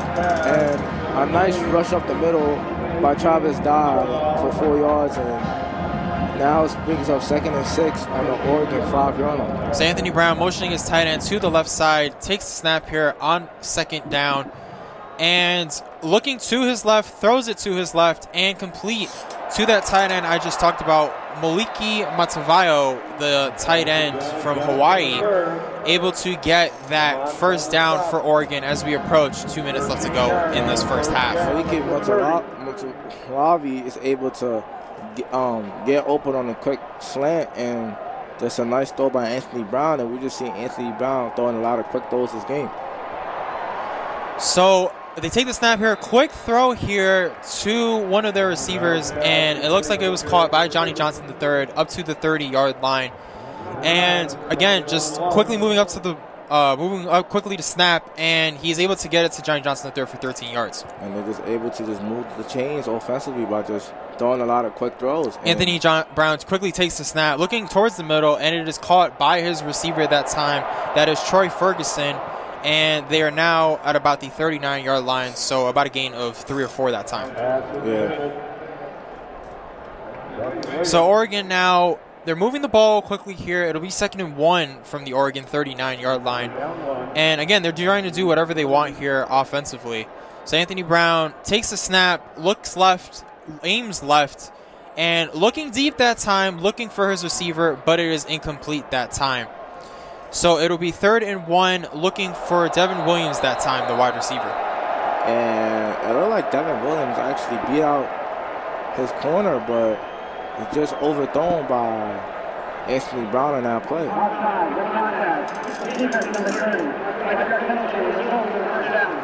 And a penalty on Stony Brook. We just mentioned that the DB who just got beat there, it looks like it might have been a rough play out of bounds, and yet another flag thrown against Stony Brook's defense.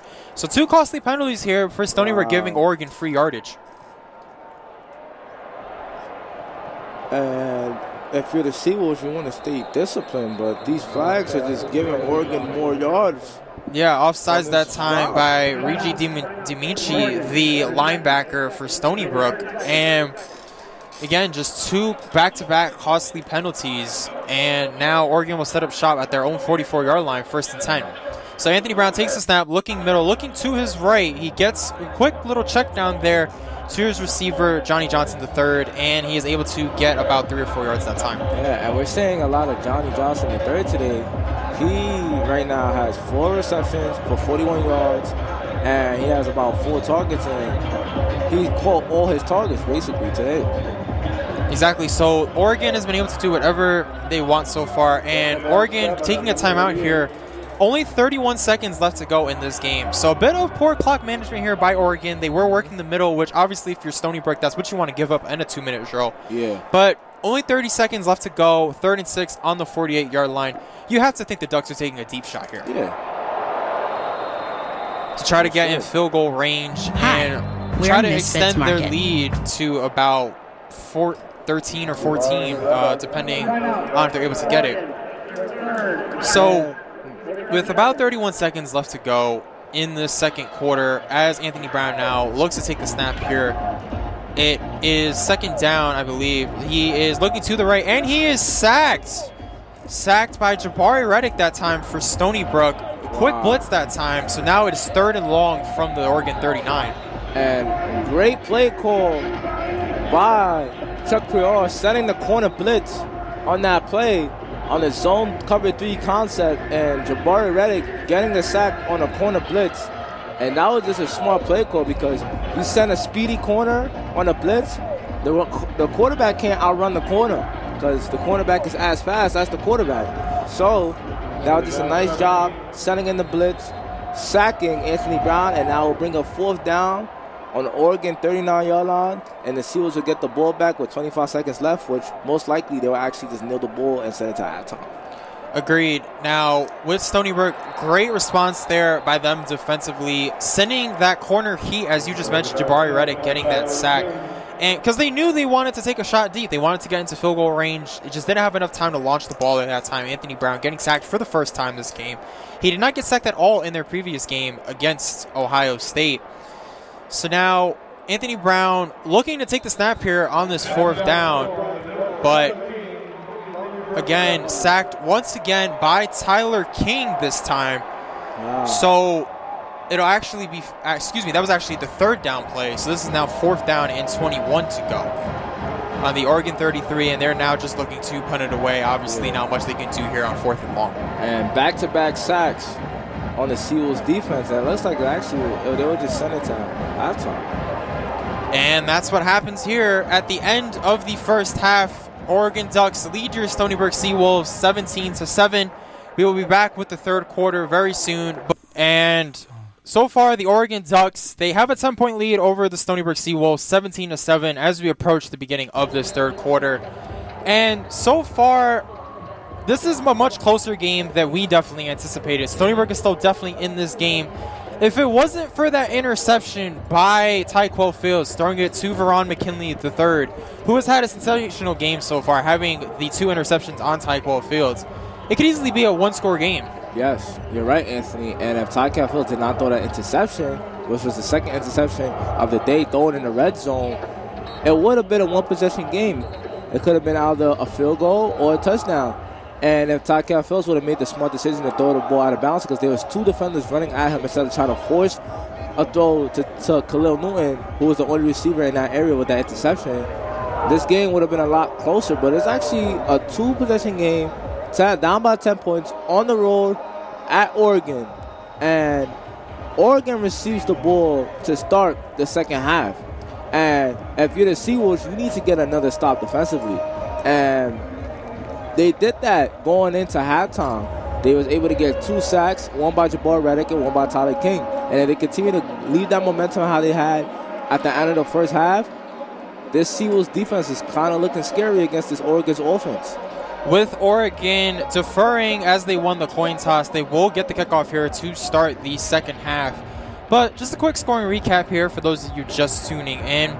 Stony Brook, Tyquel Fields threw a quick interception early on to Veron McKinley III, one of his 2 picks in the first half, setting up Oregon's field goal to go up quickly 3-0.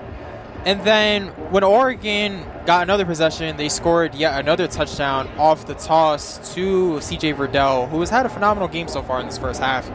So with that pass, they were able to make it 10-0. But Stony Brook coming back with the response, Tyson Lawton running to that right side, able to make it a 10-7 game. And then obviously with Oregon scoring right before the half to Anthony Brown actually taking it up the middle for that score. So it's 17-7, Stony Brook kicking it away to start the third quarter as Oregon has won the toss.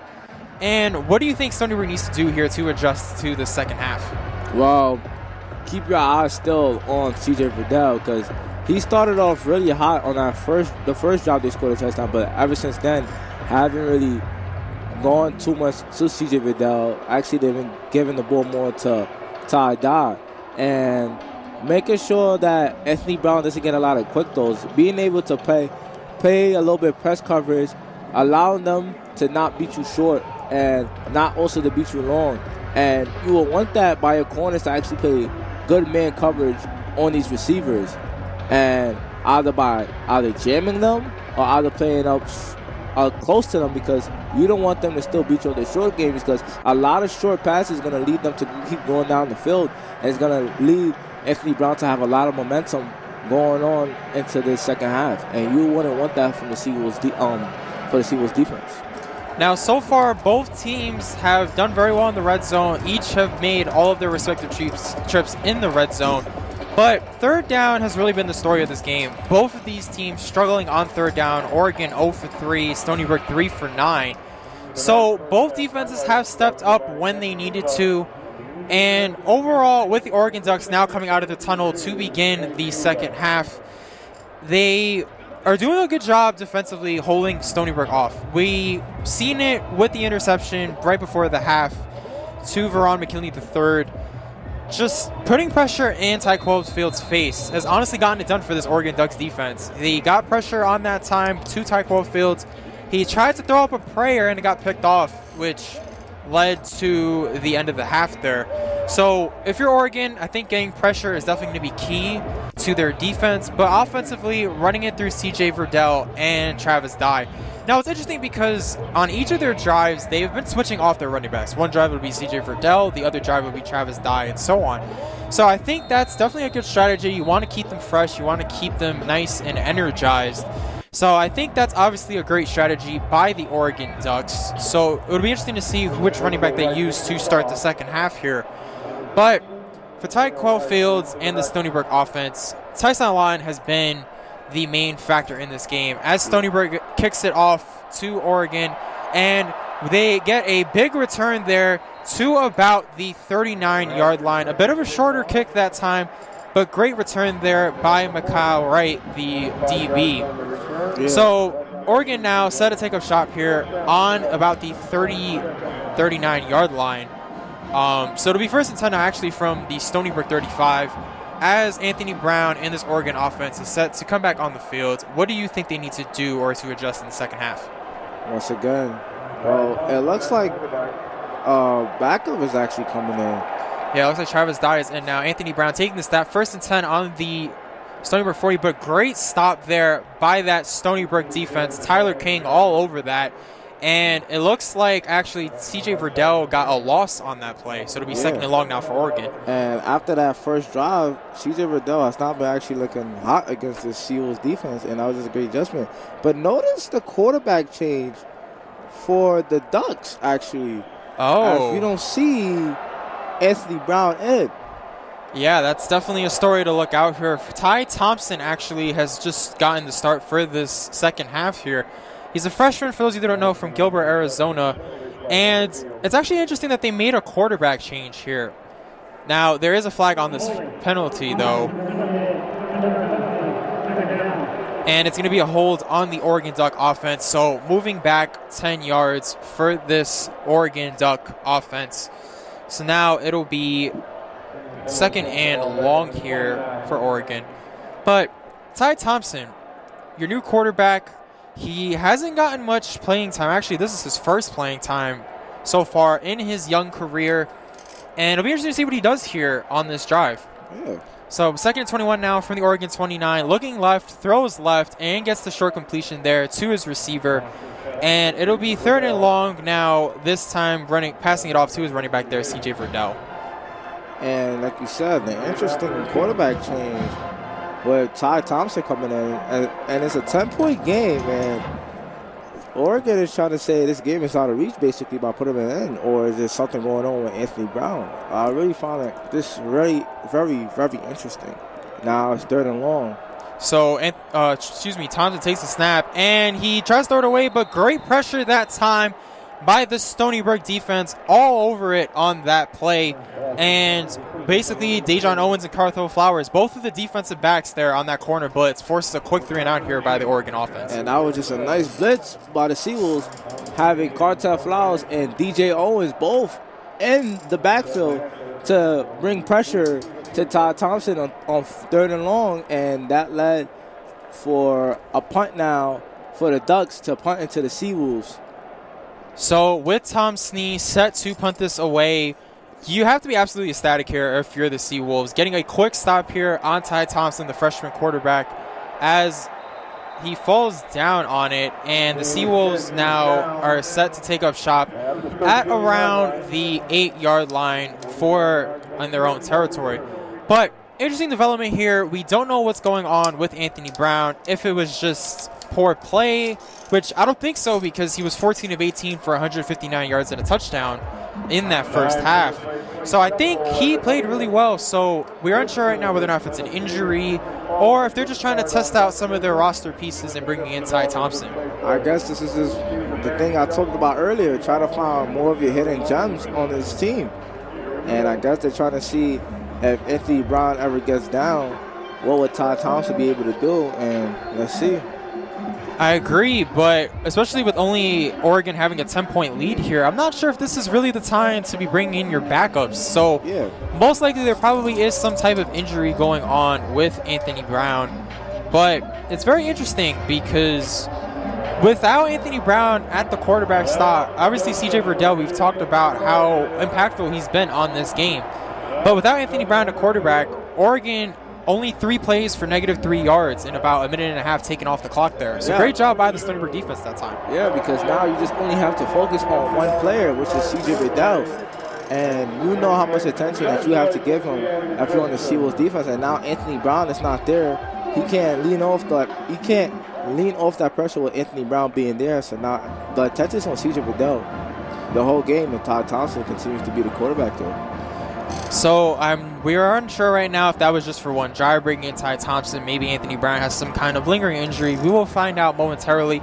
But Stony Brook set to take up shop at the 13-yard line. 1st and 10 with about 13:22 left to go in this third quarter. So last drive for Stony Brook at the end of that first half, it was an interception thrown to basically the MVP of their defense that time, Ron McKinley III. So again, if you're Stony Brook, I think, and you could agree or disagree with me on this, but again, just keeping the ball on the ground and having quick throws for Tyquil Fields. Yeah. Now, if you're the Steelers, you're going to take the ball offensively.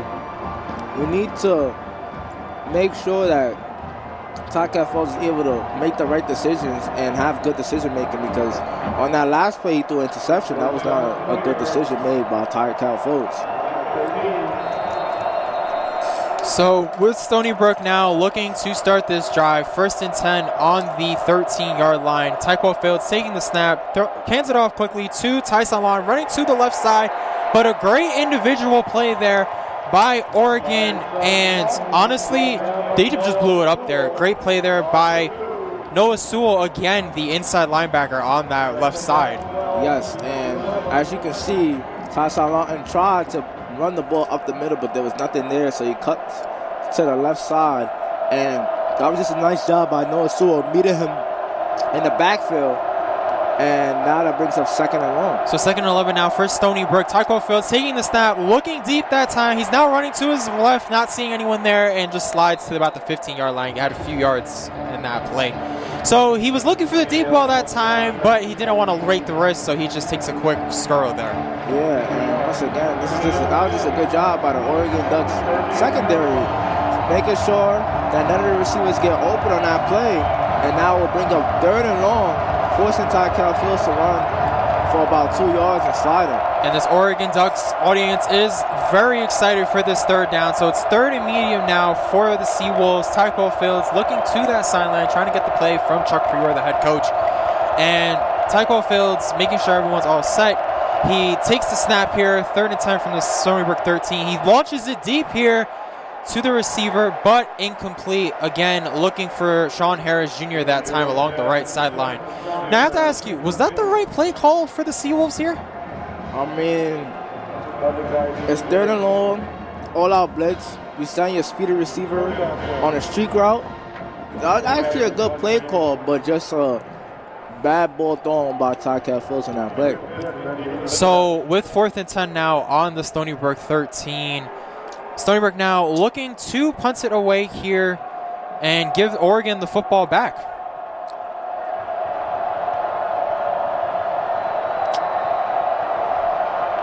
So punts it away now by Mitchell Wright, the punter, and a very short kick going to about the Stony Brook 47-yard line. So a little bit of a short kick there by Mitchell Wright, the punter, and Oregon now set up shop in Stony Brook territory for this next drive.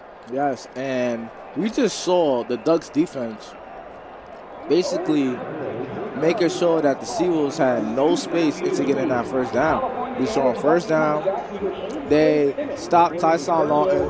2nd down, they bring pressure, making sure none of the receivers get open and forcing Ty Cal Fields to run the ball for about 2 yards.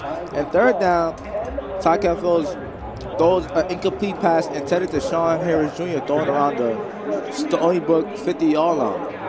And again, and we've talked about that deep ball. It has been there once. Sean Harris Jr. did make a 49-yard catch back in the 2nd quarter, but they've tried it 2 other times. It hasn't worked. I don't know, though, 3rd and long in your own territory. I don't know if you'd want to take that shot. I get if it's 2nd and long, you try it. But 3rd and long, I would say just try to get the 1st down, try to get the drive rolling. Even if they did a run play, I would have been okay with that. But they tried the deep ball, tried to catch Oregon slipping defensively. It did not work, and Oregon now set to take up shop at the Stony Brook 48-yard line. So we saw Ty Thompson coming in quarterback to start this 2nd half. Yeah. And it's unknown whether or not he's going to continue being the quarterback for the Oregon Ducks at the 2nd half. But besides the quarterback issues now for the Oregon Ducks, looking at this run game for Oregon, honestly, C.J. Verdell, he has 48 yards so far on the game. He did have the touchdown early on in that 1st half. But I think if you are going to keep freshman Ty Thompson in as your quarterback, C.J. Verdell is going to be even more important in the 2nd half. Yeah, and that's what happens. That's when you bring in your backup quarterback, and the backup quarterback has to rely on a very good running back. Pac-12 Player of the Week last week against Ohio State. So we know C.J. Verdell is able to run that football and able to bring a lot of damage to that run game. And you need to carry the football with C.J. Verdell to put this game out of reach, because if you continue to put Ty Thompson out there and making him throw the ball more and not giving the ball more to C.J. Verdell, then it's not going to be looking good for this Ducks team, because the Seawolves will probably get another chance offensively, and you never know what they can do with that.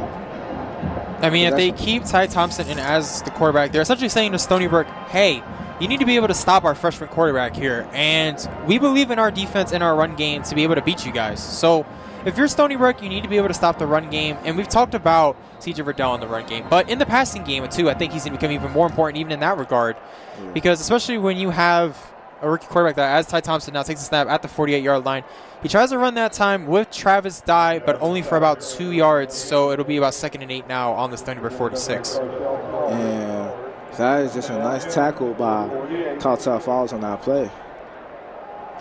So Ty Thompson back in at quarterback for this drive. Quickly takes a snap here, hands it off again to Travis Dye, and he gets a big hole on that left side, and he stays in bounds, but is pushed out of bounds at around the 15-yard line. So a huge run play that time by Travis Dye sets up the Oregon Ducks again in the red zone. Yeah, and once again, they're just going to see them hand off the ball to their running backs. Because like I said before, this team, the Ducks, they average about 7.1 yards per carry as a running team.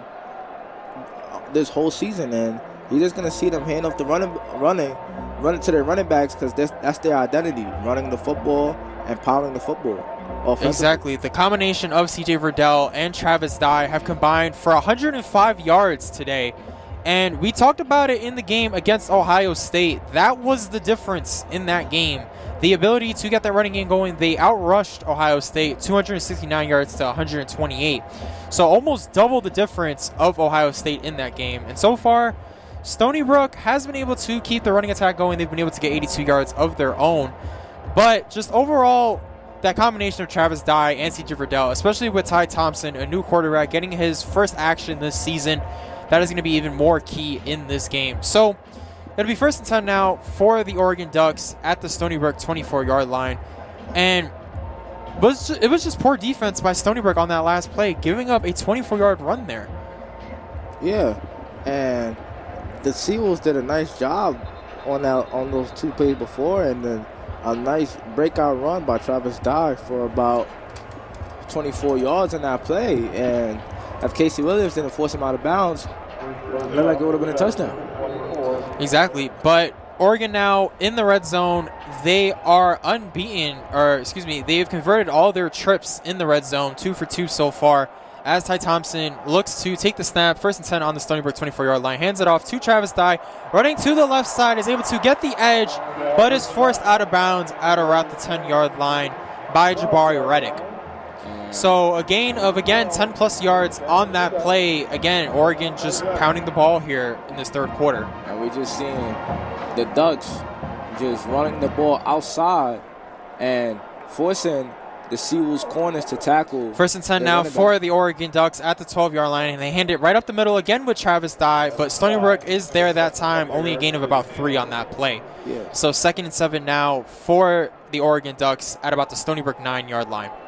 Yeah, and I've noticed something. Every time they run the ball up the middle with Travis Dye, it's nothing getting, like, no yards really gained for him. But when he takes that ball outside, there's a lot of yards gained for Travis Dye. So they basically try to force their secondary to try to tackle their running back because they realize that their running back can take down anybody in the secondary. So 2nd and 8 now for the Oregon Ducks on the Stony Brook 10-yard line. Ty Thompson making sure that he has the right play call as he now takes the snap, hands it right up the middle again with Travis Dye, and is able to get a few yards that time, only to about the 6-yard line for a few. And as you just mentioned, when they run it to that left or right side, he's able to get a lot of yardage, but again, they go right up the middle only for a short gain. Yeah. And now it should bring up 3rd and goal. I would like to see the nice play call that Matt Cassidy will have here against the Seawolves defense. I think if you're Oregon here, a play action I think would be even great here on this goal line, or even just pounding it again with Travis Dye, because your running game has been working so far. Stony Brook has been trying to clog the middle, which is why those outside runs have been working for Oregon. But with Ty Thompson now set to take the snap here, 3rd and 3 on the Stony Brook 5-yard line, 11:50 to go in this 3rd quarter. So Ty Thompson now taking the snap. And actually, before he's able to take the snap, he draws Stony Brook offside, so they'll be able to get the 1st down on that. And Keith Winfrey, that time, the defensive lineman, caught offsides. And that was just not a good job by the Seawolves defense because they needed to be disciplined out of all downs, that especially because it was 3rd down and 3.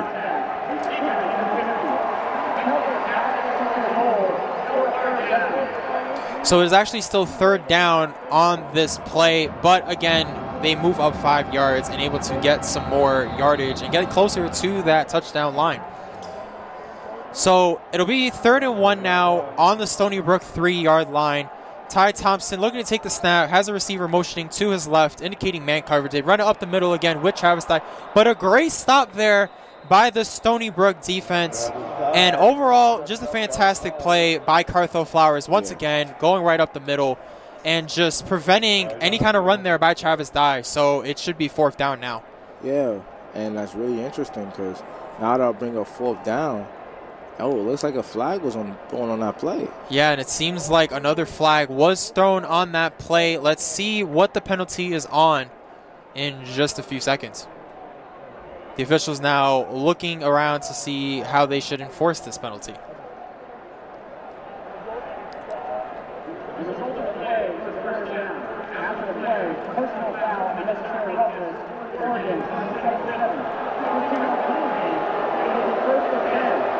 Oh, so a taunting penalty by their offensive lineman, it looks like. I believe the referee said number 77, George Moore.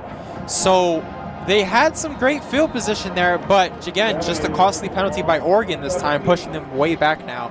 So it is still first down, but pushing them back now, so they have a further way to go now. Yeah. So it'll be first and 10 now at about the 17-yard line as Ty Thompson now takes the snap, fakes the motion to his running back, throws it into contested coverage, but incomplete there, looking for his receiver that time, Jamal Hill. Returns Ferguson, tight end. We're just seeing they're forcing Ty Thompson to throw the football here. And if they're the Seawolves, that's what you want. Try to force him to throw that football instead of relying on his running back. Exactly, but it wouldn't have been a nice completion to make anyways. Second and 17 now for the Oregon Ducks. Ty Thompson takes the snap, throws it to that sideline. It is complete. However, the receiver is tripped up on that play. Terrence Ferguson, once again, he looks to that time. This time able to make the completion. So now it'll be third and short now for the Oregon Ducks. Yeah, and I would like to see what Mario Cristobal throws against the Seawolves defense. What call he would like to call against the Seawolves defense to try to score here. Yeah, but I think if you're Stony Brook, you need to hold Oregon to a field goal, keep it within a 2-possession game, because if you give up a touchdown here, they're going to go up by multiple possessions, and Oregon looks like they're going to talk things over, make sure they get the right play call here on this third down. So we're going to keep it here, and for Oregon, they've been able to do whatever they want, at least in the run game. When they've tried to throw it, though, Ty Thompson showing a bit of his inexperience here, a few incompletions. He was able to get a nice completion that time to the tight end, Terrence Ferguson. But third and goal now for Oregon. What do you think they need to do on this play to score? Try to throw up a jump ball with their tight end, to be honest here. Try to see if their tight end can go man-to-man and catch it against one of these Seawolves corners. Yeah, we talked about Terrence Ferguson, or even a few of their other tight ends. We talked about Maliki Motivayo. He had a reception early on in this game. And, yeah, I think either one of their tight ends, maybe throwing out some sort of fade, try to win a one-on-one battle against one of the DBs. That could work. But we talk about the run game for Oregon. Since it is on the 2-yard line, you could possibly be able to punch it in here. If you are Oregon, maybe just trying to run it and get that first down. But as you mentioned, maybe throwing it to one of their tight ends is a possibility. We'll see what the Oregon Ducks have up their sleeve and what head coach Mario Cristobal has drawn up for this third down. So it is third down and goal for the Oregon Ducks. The fans in the stands absolutely hyped for their team. They are up 10 right now, 17-7, with about 11:50 to go left in this third quarter. So it looks like they're taking a bit of an extended pause here, looking for just the right play call to punch it in for that touchdown, as they are about at the 8-yard line for on Stony Brook's side. Yeah. So do you think that well, I think for me personally, Travis Dye, I think, is someone you're gonna have to filter out for if you're Stony Brook's defense. Yeah. Making sure he's accounted for, making sure he's contained. But we've talked about the corner blitzes for Stony Brook. They've been able to get there when they implement them. Do you think they should go back to that on this third down? No, because they're at the goal line. So you shouldn't want to, because if that happens, then one man gets open in the goal line. So that wouldn't really work if you're especially at their own 5-yard line, 6-yard line. But you should dial up the blitz with one of your linebackers, actually, or your safeties. Agreed. And I think if they're able to jam up the receivers, maybe force them to throw a quick pass here, as it is now third and goal on that 4-yard line. So Ty Thompson, seeing what the defense is, it looks like they were trying to bring the pressure that time. Now Ty Thompson looking back to the sideline, seeing what the head coach has drawn up for this play. So it looks like actually a 1st and down for the Oregon Ducks at the 4-yard line. They run up the middle with Travis Dye. He's looking to punch it in, and he's about there, but Stony Brook is able to prevent him from going into the end zone there. So Oregon now at the 1-yard line. It'll be 2nd and goal now for Oregon. Yeah, and for the Ducks now, you just continue to just pound him the football until you just scores, to be honest with you. And that's what we just that's what we've seen on the 1st down. So 2nd and goal now for the Oregon Ducks at the 1-yard line. And Ty Thompson looks to take the snap here, and he does. He does a fake play action, and he gets the touchdown there to Terrence Ferguson. We talked about him in the passing game. You said he should maybe go to one of his tight ends there. He fakes the run to Travis Dye and hits him up beautifully wide open in that end zone for the touchdown. And that play was just worked because they have their tight ends on the field thinking that they're going to block. And what a fake and nice throwing ball by Ty Thompson to throw it to Ferguson for the touchdown. So it is now 23-7 for Oregon as Camden Thompson looks to make the PAT. He kicks it, and it is good. So now Oregon going up by 2 possessions here, up 17. So now the Ducks are up 24-7, 7:45 left to go in this 3rd quarter. And with that, we will send it back to Mac Mankiewicz for a quick break here at the WUSB Studios. Royals 4-1 in the bottom of the 8th, and the Padres and Cardinals lead the Padres 3-2 top 9. Now, time for the kickoff. Let's send it back. Thank you, Matt. As Oregon has just scored a touchdown, Ty Thompson off the play-action fake, throwing it to Terrence Ferguson, the tight end, for the touchdown. And as Camden Lewis is set to kick it away here for Oregon, Stony Brook looking to get the ball back. And I think right now, if you're Stony Brook, you just need to get the momentum back on your side. So far, the momentum is all with Oregon as the ball bounces into the end zone for the touchback. So Stony Brook looking to take up shop here, 1st and 10 at the 25-yard line. So let's talk about that touchdown a little bit. That's what happens, I think, when you get the run game going. The run game by Travis Dye was going really well on that drive. So Stony Brook bit for the run.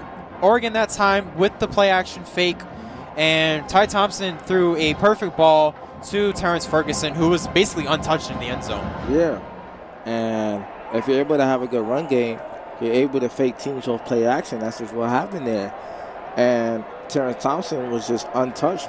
Terrence Ferguson was untouched on that touchdown pass by Ty Thompson.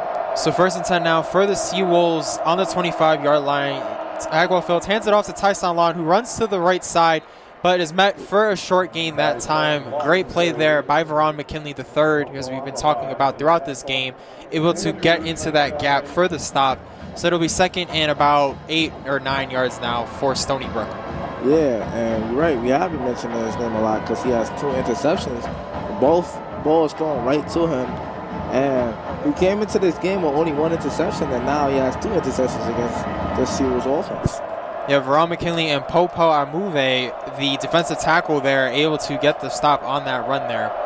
So a little bit of emotion there, and it looks like there was a bit of movement on that offensive line, so it might be a false start here for Stony Brook. Yeah. So the referee's now conversing, making sure that they're getting the right call here, and we'll hear what the referee has to say about this penalty.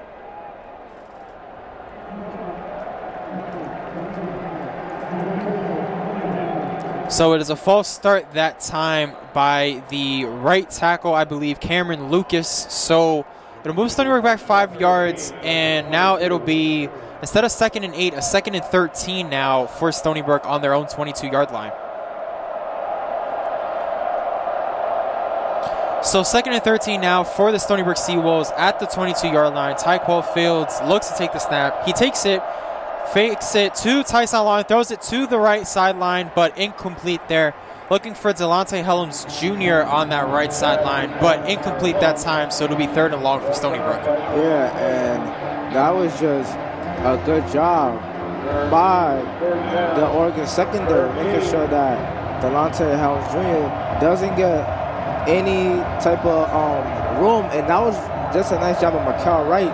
And last week he had 10 tackles against Ohio State, and Nice job by right now just making noise on that defensive play against Alante Helms and now forcing third down. So 3rd and 13 now for Stony Brook at the 22-yard line. Oregon brings a 4-man pressure, gets the pass off to Sean Harris Jr.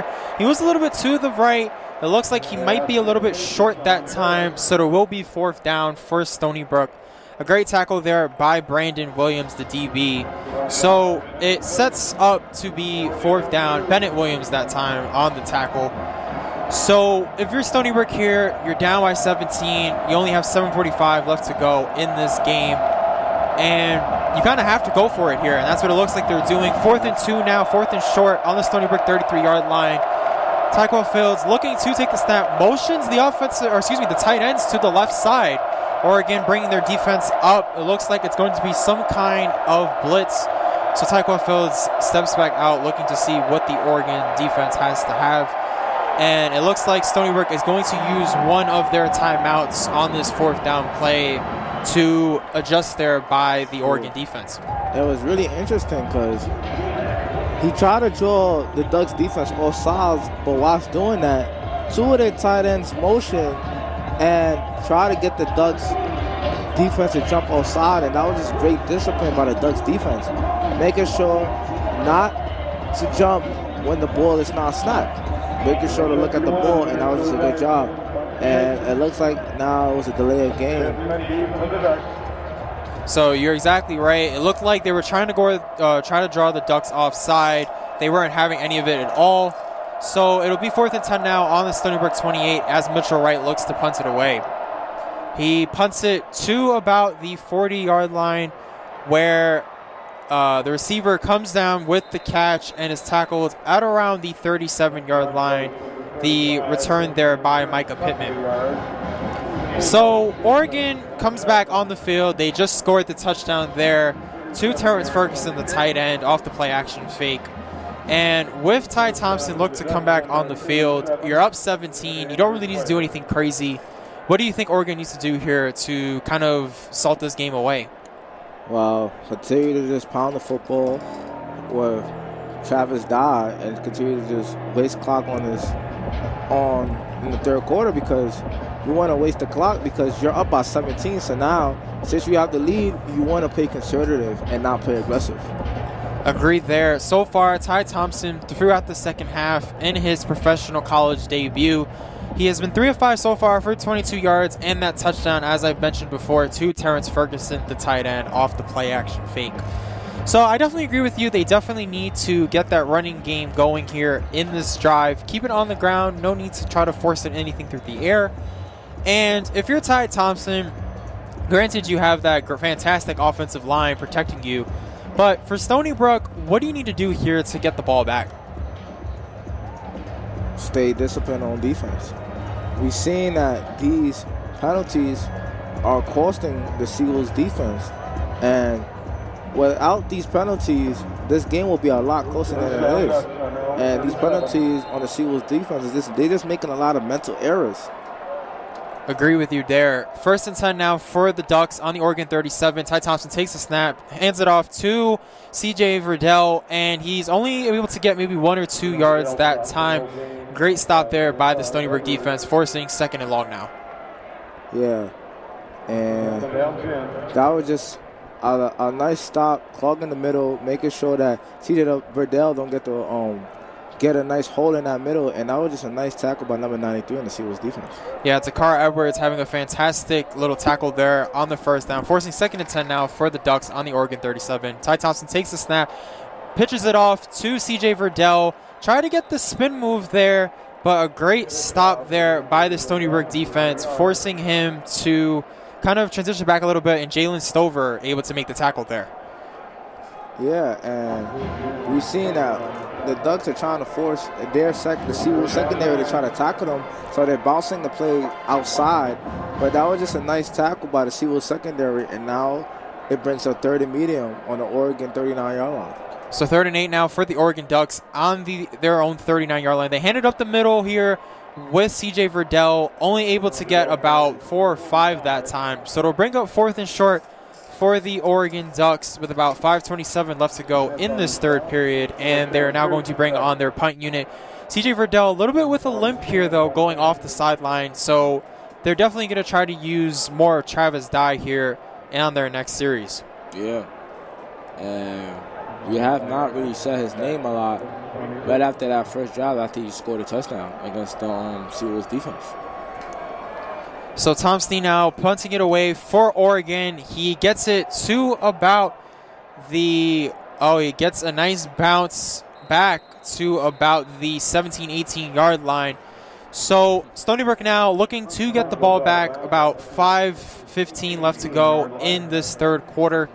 So Stony Brook now, they haven't been able to get anything going in this third quarter. They haven't really gotten into the red zone. And we have to give credit to the Oregon defense here for being able to stop what Stony Brook has been trying to do offensively. Yeah, and now you're the Seawolves down by 17 with 3 minutes left to go in the third quarter. You try to score quickly here and try to bring this into a two-possession game. So 1st and 10 now for the Stony Brook Seawolves on their own 18-yard line. Tyquo Fields takes the snap, hands it off to Seba Niket, and he is met by a wall of Oregon defenders as he is able to gain only about 3 yards on that play. So it'll be 2nd and 7 now for the Seawolves. That's just a nice inside zone by Seba Niket, giving it to Seba Niket for about 3 yards in that play. And that will bring up 2nd down and 7 on the Stony Brook 21-yard line. Yeah, Christian Williams in that defensive line, able to clog the middle there, holding Seba Niket to a short gain. So 2nd and 7 now for Tyquo Fields at 20-yard line. Takes the snap. He throws it to the left side, and he is intercepted. He is picked off by the Oregon Ducks. The receiver fell down on that play, it looks like. No flag thrown on that play. And it is Bennett Williams, the safety, with the interception that time, setting up the Ducks beautifully in Stony Brook territory there. Now, I can't blame Tyquo Fields on this play necessarily. The receiver did fall down on that play, but just poor timing there by Tyquo Fields, and Bennett Williams now with the interception. Yeah, Bennett Williams with a nice interception on that play, but one of the receivers fell down, but that was just nice coverage by Brandon Williams, making sure that his receiver don't get open and allowed him to get an interception. And now Oregon will get the ball on the Seawolves 12-yard line, so they put it deep in Seawolves territory, and now the Ducks will actually look to try to score against the Seawolves defense and try to put them up more than just 3 possessions. Yeah, it looked like Tyquo Fields was looking for Tyler Zavera, the tight end, that time, but unable to get him there. He did fall down, leading to the interception by Bennett Williams. So now 3 interceptions now for Tyquo Fields on the day. We mentioned the 2 earlier to the safety, Veron McKinley III, and now this one to the other safety, Bennett Williams. So Oregon safety so far have been playing really well in this game. Yeah, and their secondary has played really well against these receivers, and they're either bringing up the pressure, or they're either playing either their tight ends or their receivers, and it's allowing them to get picks or allowing them to get stops defensively. So Oregon now is set up shop on the Stony Brook 11-yard line. 2:53 left to go in this third quarter. Oregon is beating Stony Brook 24-7 as we approach the end of this third quarter. But ever since that first quarter for Stony Brook, and even the first half, they only had a 10-point deficit. But now after the touchdown by Terrence Ferguson, Oregon now has blown it up to a 17-point lead and now have the chance to even extend it by even more points here. Yeah, we just have not seen a lot from the Seawolves offense. And it's not like the Seawolves haven't had their chances. They definitely had. They were in the red zone quite a few times. A few costly interceptions by Tyquo Fields. And now Ty Thompson looks to take up shop. 1st and 10 now on the Stony Brook 11-yard line. So Ty Thompson takes a step, hands it off to Travis Dye, goes up the middle, and only gains about 4 or 5 yards on that play. The tackle there by Makai Smith. Now, he's a name I have not mentioned at all in this game. He was a huge reason as to why Stony Brook was able to beat Colgate last week, but has been relatively quiet so far in this one. Yeah, and that's just due to this Ducks O-line being very talented. They're probably the best O-line that they're ever. So 2nd and 6 now. Ty Thompson takes it up, passes it off to Travis Dye along that right sideline. and he is able to get it to about the 2 or 3. So it looks like it'll be 3rd and short here for the Oregon Ducks.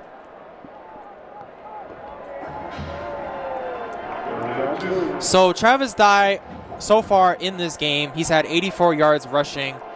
And overall, him and C.J. Verdell combined, we saw C.J. Verdell limp off in that last series. But so far, again, just their running backs combined have been outplaying Stony Brook's defensive line in this one. So 3rd and goal for the Oregon Ducks. A receiver motioning in. Travis Dye running up the middle here, and he dives in for the touchdown as Oregon now extends their lead to 23 now. So they're going to go up 30-7 in this one. And just great blocking there by the Oregon offensive line. Definitely, and that was just a good job by the guards, blocking inside, allowing Travis Dye to have a nice gap on the B gap, nice hole in the B gap to score that touchdown. Making only one man miss, and that's what happened. He scored, and that was just due to nice blocking by the guards, opening a hole for the B gap for him to score. So Travis Dye with his first touchdown of this game, as the extra point is good.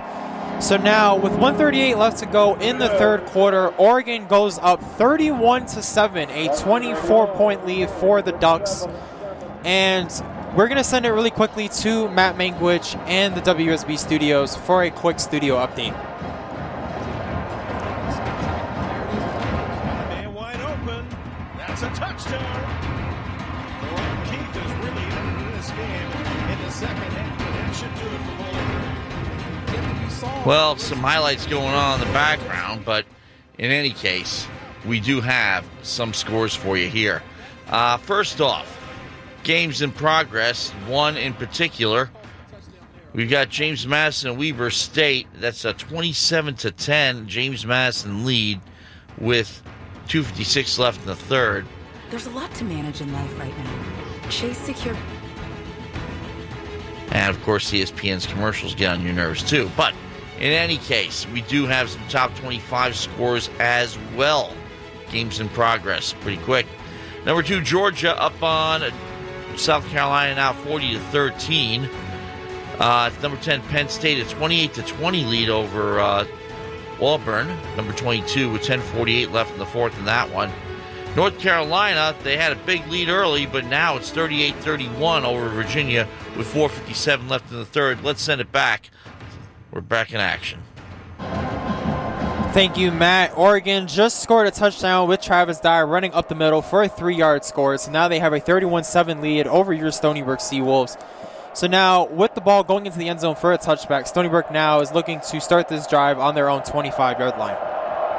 Tycho Fields takes the snap, fakes the run to Tayshawn Lawton. He throws it along that right sideline, and it is caught by his receiver that time. That is Sean Harris Jr. along that right sideline, and he is near that first down marker. But there is a flag on that play, and it looks like it's going back. So it was a nice play design by the Seawolves, but again, another costly penalty here. It looked like a hold that time by the offensive lineman. So void the pass there, and it looked like Jamal Hill there on the edge, and it just didn't work out. We are back to 2nd and long now for Stony Brook. And that was close. It looks like by 63-10. Number 14, Iowa State and UNLV kickoff at 10:30. Let's send it back. Thank you, Matt. This Oregon crowd is absolutely ecstatic about how their Ducks have played tonight. For those of you just tuning in, it is the beginning of the 4th quarter. The Oregon Ducks are bleeding over the Stony Brook Seawolves, 31-7. And it'll be 3rd and long here, 3rd and 30 actually, from their own 3-yard line, as Tycho Fields takes the snap, looks to that sideline, but no one home. So it's incomplete, looking for Khalil Newton that time, forcing the punt there. But overall, Stony Brook penalties combined with the sack by Suavapoti, the defensive tackle for Oregon. Just nothing going for Stony Brook here, and they're forced to punt once again. Yeah, and it's a lot to do towards just the flags. Throwing on them, a lot of false starts, a lot of holdings, a lot of neutral zone infractions. a lot of offsides, and it's just like they got to stay disciplined offensively because you're facing a very good team. Like I said earlier, the number 4 ranked team in the country. So Mitchell Wright punting out from his own end zone is able to get it to about the 45-yard line, and the return there by Michael Pittman sets up Oregon at the Stony Brook 35-yard line. Good return that time by Michael Pittman. And Oregon now has yet another chance to score here, extending this already massive lead by Oregon. And we're looking at the score here, 31-7. If you're Oregon, you just continue to just play in with your second and third team and try to find your hidden gems on this team. And that's what they did in the second half, bringing in Ty Thompson at quarterback. And it looks like they have a new running back on as well for the Oregon Ducks. Trey Benson actually is the back now for the Oregon Ducks as they are now on the Stony Brook 32-yard line. So 1st and 10 now for the Oregon Ducks on the Stony Brook 32-yard line. Ty Thompson takes the snap, looking to throw here, moving to his right. He launches the ball into the end zone, but incomplete. And the pass is incomplete, but a flag is thrown. It looks like a pass interference call on defensive back number 20, Jabari Reddick, as he held the receiver that time.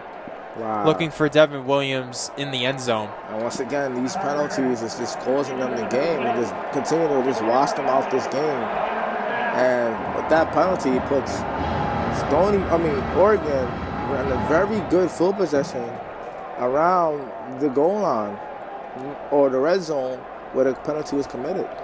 Exactly. Oregon basically is now in the red zone, pretty much at the Stony Brook 17-yard line.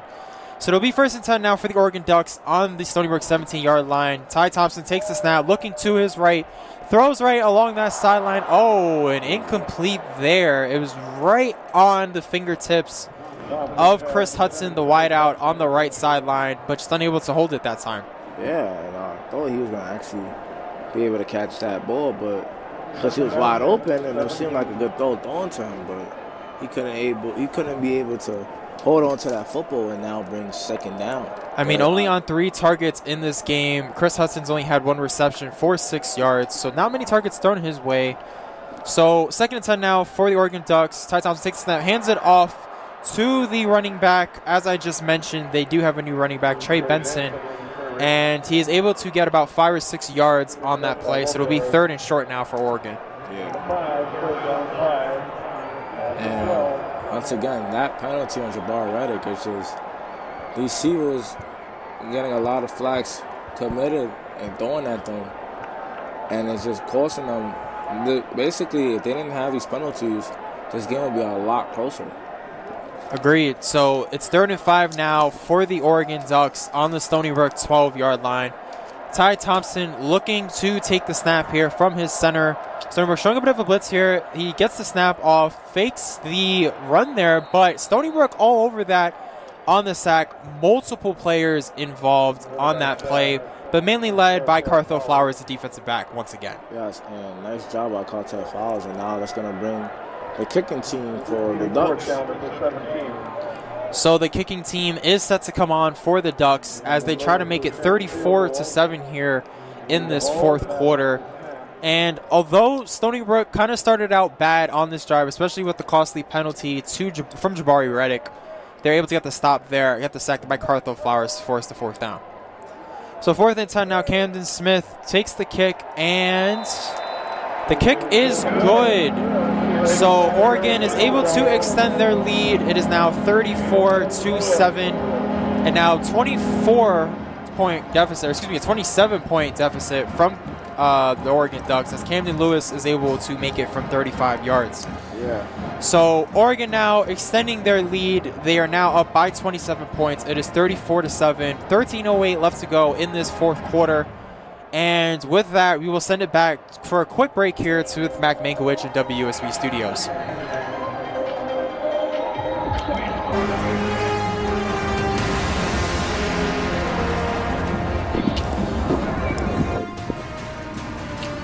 And welcome back to the studios of WUSB. Check up on some more top 25 of games going on, and they're becoming fewer and fewer because naturally they're mostly out on the coast, just like this one. Georgia has won. They beat South Carolina 40-13. 9:05 left in the fourth. Penn State has a 28-20 lead over number 22 Auburn now. 21st ranked North Carolina. That's not a final. They're still racking it up. 52-31. Tar Heels lead the Cavaliers. 13:21 left in the fourth on that one. 12:10 left in the second. A game that started real late because of lightning. Number 17 Ole Miss and Tulane. 19-7 Rebels. 9:15 left in the first, and BYU, they and number 19 Arizona State traded touchdowns early and still 7-7. Also, Fresno State and UCLA, still no score there. Let's send it back. Get everybody set up for the next possession. Thank you, Matt. It is 13:08 left to go in the fourth quarter. Oregon just scoring a field goal there. Camden Lewis good from 35 yards out. And Oregon now leads the Stony Brook Sea Wolves 34-7. And after bringing in Ty Thompson in the second half, he hasn't really done much through the air. But honestly, I think their defense is really what let them extend this lead. Yeah, and that was just a nice job by the Sea Wolves defense responding to that penalty and making sure that they don't get more than just 3 points on that drive. Agreed, but overall, the Oregon defense has played absolutely sensational. So far, though, Tycho Fields a little bit flustered in this game. He's thrown 3 interceptions, which is not a good thing for anyone on that Stony Brook sideline. 2 of them going to Veron McKinley III, the other going to Bennett Williams, the other safety. So Stony Brook now set to get the ball back.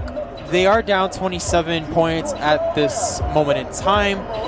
And at this point, this game is pretty much out of reach for Stony Brook. So do you keep your starters in for the rest of this game, or do you try bringing in some of your bench players? Bring in some of your bench players because you don't want your star players to get injured.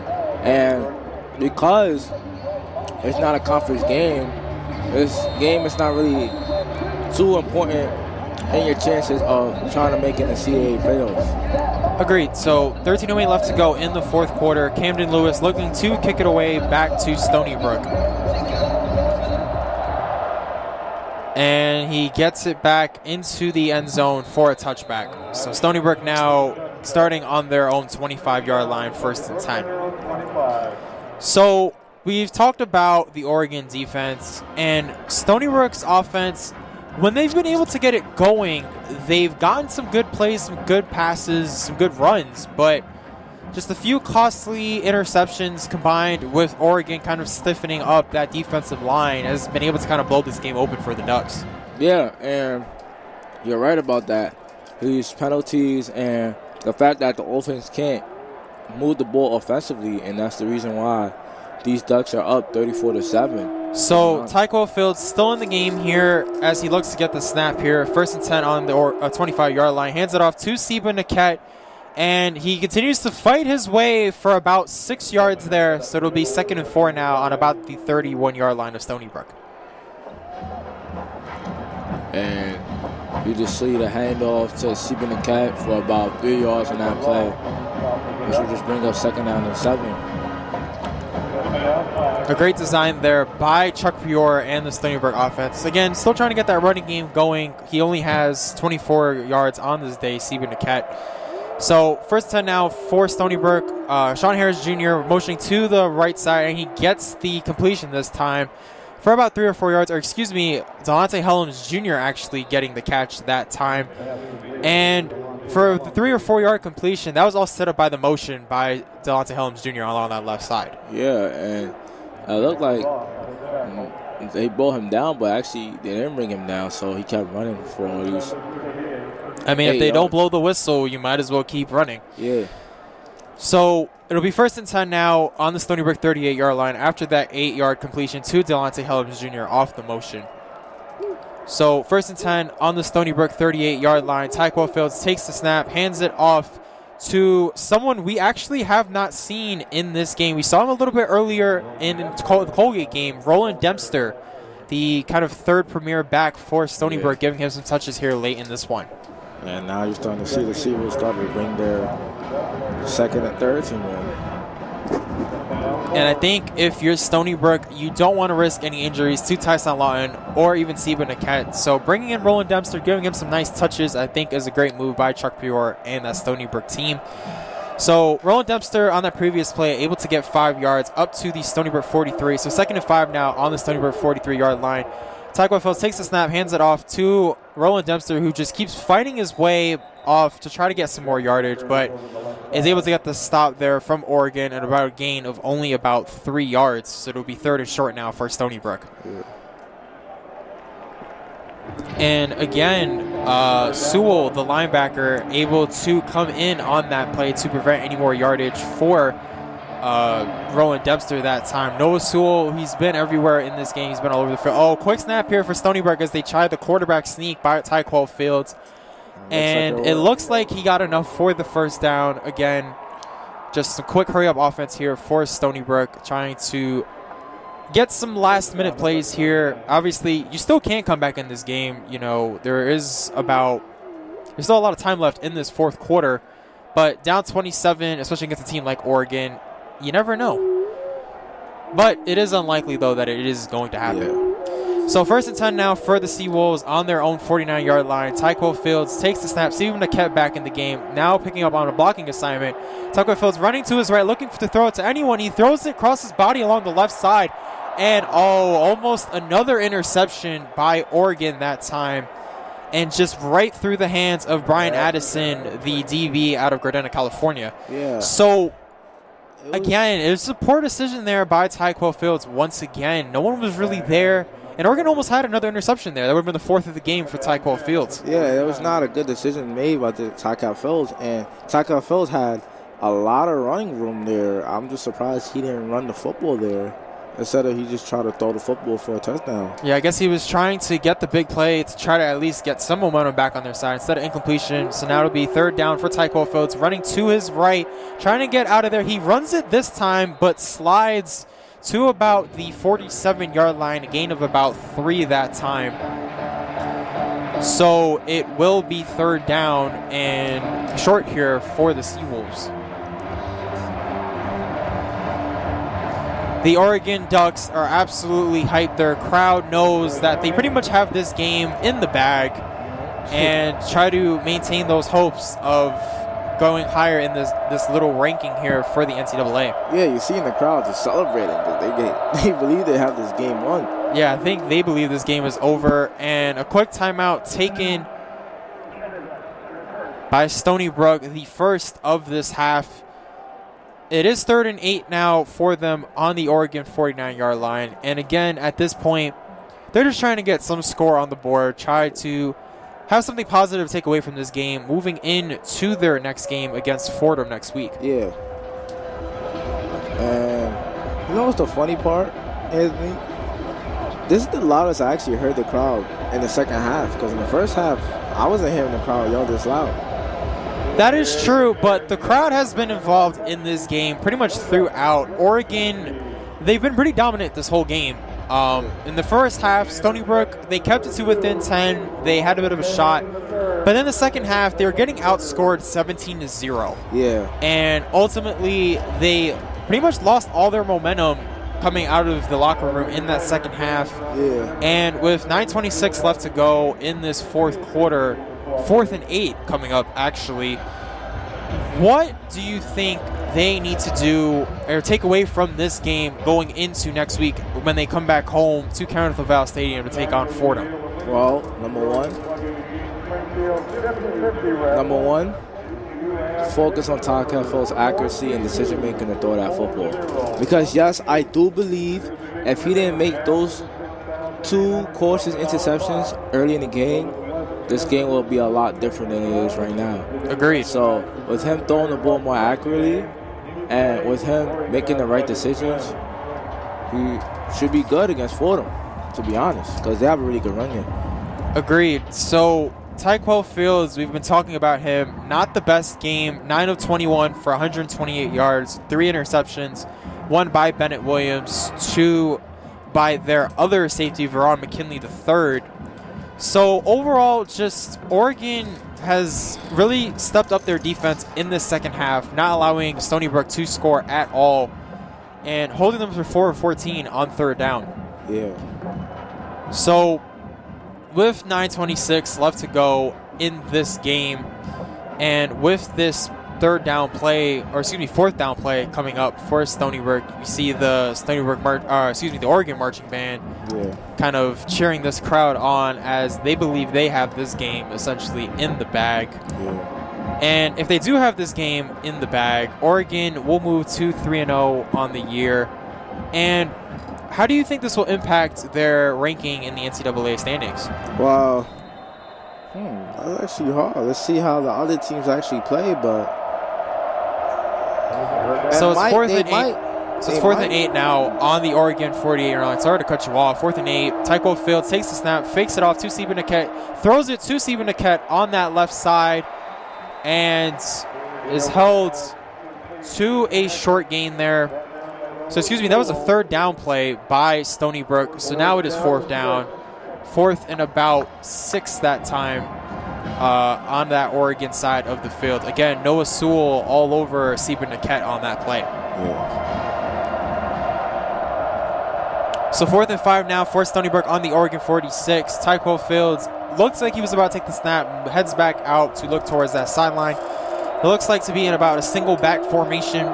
Stephen Niquette to his left side. Tycho Fields takes the snap, looks towards the middle. He throws it, hit as he's thrown, but a great catch. Oh, it would have been a great catch there, but it is incomplete. He was looking for Hunter Hayek that time on the right sideline. He just slipped and fell, was unable to make the grab. Wow. Bennett Williams in coverage that time. That looked like Hunter Hayek was open. He just couldn't hold on to the catch. Yeah, but great pressure there by Oregon. Tycho Fields hit as he threw it, but Hunter Hayek unable to hold the ball. And with that turnover on downs, Oregon gets the ball back on their 46-yard line. And they this time have Byron Cardwell, another running back in this game, as Ty Thompson fakes the handoff, throws it, and a beautiful completion as he keeps going, and he is going to score a touchdown. Just another stamp on this exclamation point of a game. Dante Thornton, who just came into this game, is able to get basically a 40-yard touchdown there. What happened with Stony Brook defensively? Wow, and it just looked like they just broke down defensively right there. And with Noah Thompson just coming into the game, that's just their first receiving touchdown with a receiver this game. Exactly, and a 54-yard touchdown to be exact to Dante Thornton Jr., who just came into this game. And for him, especially because he is a freshman out of Baltimore, great action for him late in this. Obviously, he did not get a lot of playing time. He did not really make much of an impact in their game against Ohio State. But in garbage time, he's able to make an impact. They're able to score a 54-yard touchdown.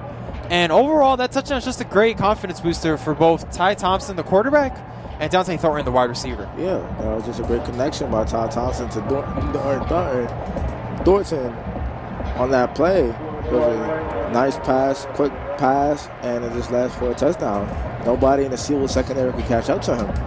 So off the 4th down incompletion by Tyquil Fields, Oregon got the ball back. It was able to respond quickly here with the 54-yard touchdown to Dante Thornton. As you mentioned, the first touchdown for a wide receiver this game.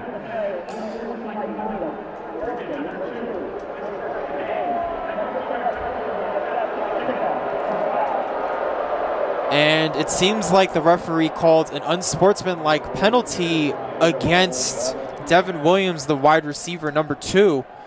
So it looks like they're moving back here a little bit, but Camden Lewis set to take the extra point here to make it, to extend this lead.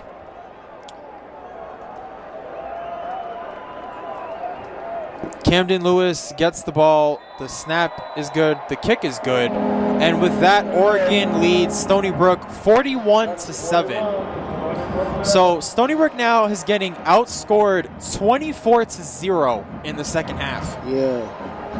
And it just looked like all the momentum they had in the first half just went away in the second half. Didn't score a single point this second half, and wow. And ultimately, Tyquell Fields, we always look to him because he is the quarterback of the Stony Brook Seawolves. And just realistically, he hasn't played his best game. Yes, the Oregon defense is very good. But, however, we have to talk about what he needs to improve on. You talked about the accuracy, but also a lot of the time in this game, he tried to force a lot of throws, especially under pressure. And I definitely, for a young quarterback like him, that is something you do not want to do, especially under that kind of pressure that Oregon's been able to get today. Yes, and listen, I understand that Oregon's defense is a really good defense, but with him making those mistakes, basically led them this bowl game. Because if he didn't throw that interception in the red zone by the end of the second quarter, who knows? This momentum, this game would have been changed. It would have been a big, huge momentum changer going into the second half against this Oregon Ducks defense, Oregon Ducks offense and defense. Exactly. The Oregon defense, as we've been saying, it has definitely stepped up here in the second half. In the first half, it was their secondary, Veron McKinley III with 2 first-half interceptions, and Bennett Williams with another interception here in the second half. But also their pressure, being able to get to Tyquell Fields, is something that they've been able to do, as we are now looking at the running game here for Oregon. Both C.J. Verdell and Travis Dye having combined for almost over 140 yards and 2 touchdowns combined by both of these running backs. One on the ground, one in the air, although it was technically a toss. So what do you think Oregon needs to improve upon going into their next game? Just basically fix up their defense a little bit, but other than that, they should be good because their identity is just running the football. And today, they had about 142 yards rushing against the Seawolves defense. Yeah, and the rushing attack has led Stony Brook kind of into this catch-up offense. And obviously, when you're throwing the football a lot, the pressure is bound to get to you at some point. It forced Tyquell Fields on the last 4th down to underthrow a ball, aiming for Hunter Hayek, and he's unable to make that catch. You see that Oregon sideline is absolutely hyped about this game. As Camden Lewis kicks it off kind of short here to Sean Harris Jr. He looks to return it, and he is about to get stopped here. He gets stopped at around the 44-yard line of Stony Brook. So great return there by Sean Harris Jr. that time. And Tyquell Fields now looking to come back on the field for Stony Brook. Well, it looks like there was a flag on the play.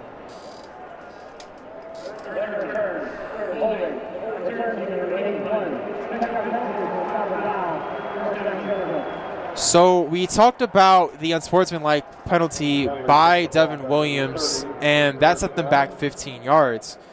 But the holding now on the return basically just removed some of those yards back. So now only about a 5-yard deficit there. Yeah.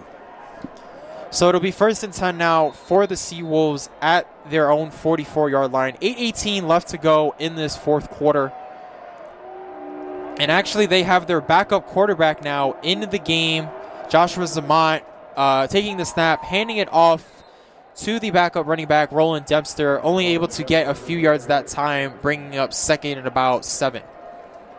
Yeah, now they just bring in their 3rd and 2nd strings into this game. And Joshua Zamont, I've heard a lot about him having a arm and him actually being a really good, talented quarterback.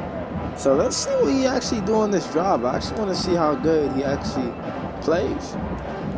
Yeah, especially with getting this premier time in garbage time. Let's see what Joshua Samant has to offer here at the quarterback position for Stony Brook. So Joshua Samant takes the snap, fakes the handoff to Roland Dempster, gets tipped at the line of scrimmage, but incomplete that time. It looked like he was looking for Khalil Newton that time, but great deflection there by that Oregon defense, getting their hands on it, forcing that incompletion.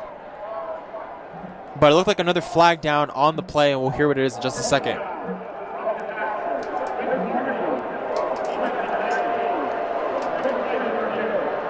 roughing the passer. So roughing the passer, it looks like, and it almost looked like a targeting play as we're getting the replay there. Yeah, a very hard hit there. 3 Oregon Ducks in the area that time as they got to him, but they called the play there on Jamal Hill, the safety, and the Oregon crowd does not like that call, but I can see as an official why you called that. Yeah. And it looked like it was a bit targeting right there after the play. And it looks like it's actually going into review. Yeah, the referees right now are looking to see if that is targeting. If it is, he will be ejected from the game. So, again, though, if we're talking about Oregon, especially for the type of game that they've had, was that really necessary? There was a helmet-to-helmet collision there at that time by Jamal Hill and Joshua Zamont, the quarterback. So the refs are taking a look at it now to see if it qualifies for targeting. Again, if they do call it targeting, he will be ejected from the game. Yeah, and we know targeting comes from head-to-head, so it looks right there it is targeting, but it is also hard to keep your momentum and going when you're running after a quarterback. So we're trying to see if he accidentally hit him or if it was intentional, that he did it intentionally. Exactly, and I think that's what the referees right now are looking at the replay monitor to see if it is indeed intentional, thus deeming it targeting on Jamal Hill, the safety. So, a big penalty here on Oregon's defense, but as I've been saying, Oregon's defense so far in this game has been absolutely sensational. Yeah. They've been able to get key stops on 3rd down, on 4th down. They've been able to get some key pressure on Tyquell Fields. And as the referees here are looking to see whether or not it is targeting on Jamal Hill, the safety of Oregon, what do you think? We talked about Stony Brook and what they need to do. And as you hear the little bell chimes in the background here, Oregon next week, they're set to take on Arizona at home. And now we get the call from the referee.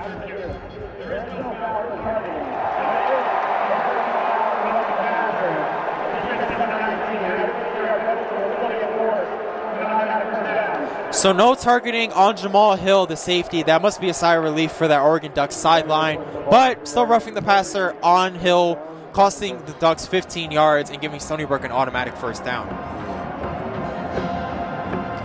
So it'll be 1st and 10 now for the Seawolves on the Oregon 48-yard line, with Joshua Zamont now under center. Tyquell Fields done for the night. Joshua Zamont takes the snap, fakes the handoff, running to his right, takes off with it, and he is forced out of bounds at around the 43-yard line. A gain of about 5 yards on the ground that time. Really good decision by Joshua Zamont. See nobody open and just takes it off for about 5 yards in that play. And we seen him sprint a little bit on that play. He got a little bit of speed on him. Exactly. Great design there by the Stony Brook sideline, but also great decision there by Joshua Zamont, seeing no one open, just using his legs going towards that sideline. So it'll be 2nd and about 5 on the Oregon 43-yard line, as Joshua Zamont now looks to take the snap. Joshua Zamont takes the snap, hands it off to his running back, who has a huge hole that time. And Jaden Cook, not a name I've mentioned in this game, has able to get that 1st down, a gain of about 8 that time. Oh, it looks like they might have fumbled the ball. And so far, the officials are calling it Oregon's ball. Forced out by Oregon, number 43, it looks like. For the moment, it looks like it's going to be Oregon's ball, but Brandon Buckner, the outside linebacker there, able to get the hand on it. Wow. And it looks like Oregon is able to get the possession. So what's it look like? You had a little bit of hope there for Stony Brook. A fumble there by Jaden Cook, the running back. Forced out there, though, by Brandon Buckner. Just a fantastic play by him. And that's interesting because Jaden Cook was actually playing good in the spring ball season for the Stony Brook Seawolves. And the fact that he hasn't been getting his number called a lot, and then he gets in there and then he fumbles, it just looks like the opportunity for him didn't look good on that play. Yeah, it's not a good look for him, especially coming off that sideline. So now Oregon looks to take over here on this spot. It looks like a different quarterback is actually in now for Oregon. Another one of their quarterbacks, Jay Butterfield, now in under center for Oregon. But they are looking to see if it was indeed a fumble by Jaden Cook. So the referees will look at it on the monitor to see if it was indeed a fumble by Jaden Cook. And if you look at this, we'll actually keep it here. But Jay Butterfield now looking to come in for the Ducks. Again, no playing experience so far. He is a freshman out of Brentwood, California. And him now getting his first action here. We talked about Ty Thompson getting his first action. So again, just the Ducks experimenting with their quarterback room here. Yeah, seeing who's a good quarterback, seeing who's not, seeing what these quarterbacks can do in their offense. So just in case Anthony Brown, God forbid, gets taken out, injury happens to him, they're trying to see who they can play with.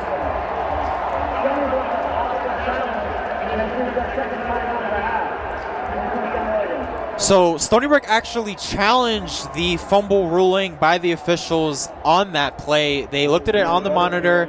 They kept the call as it stood. So Stony Brook lost its second timeout. And Jay Butterfield is now set to take the snap for Oregon on their own 35-yard line. So Jay Butterfield takes the snap, hands it off to his running back, and he's able to get a short gain that time. This time, Byron Cadwell in at running back. So short gain there by Byron Cadwell, one of their other running backs now that they're experimenting with. And as you said earlier, now they're just bringing in their backups, seeing who they could work with in potential future games. So second and about 7 now for Jay Butterfield. He takes the snap, fakes the handoff. He's looking right. He throws right. And the pass is complete to his receiver.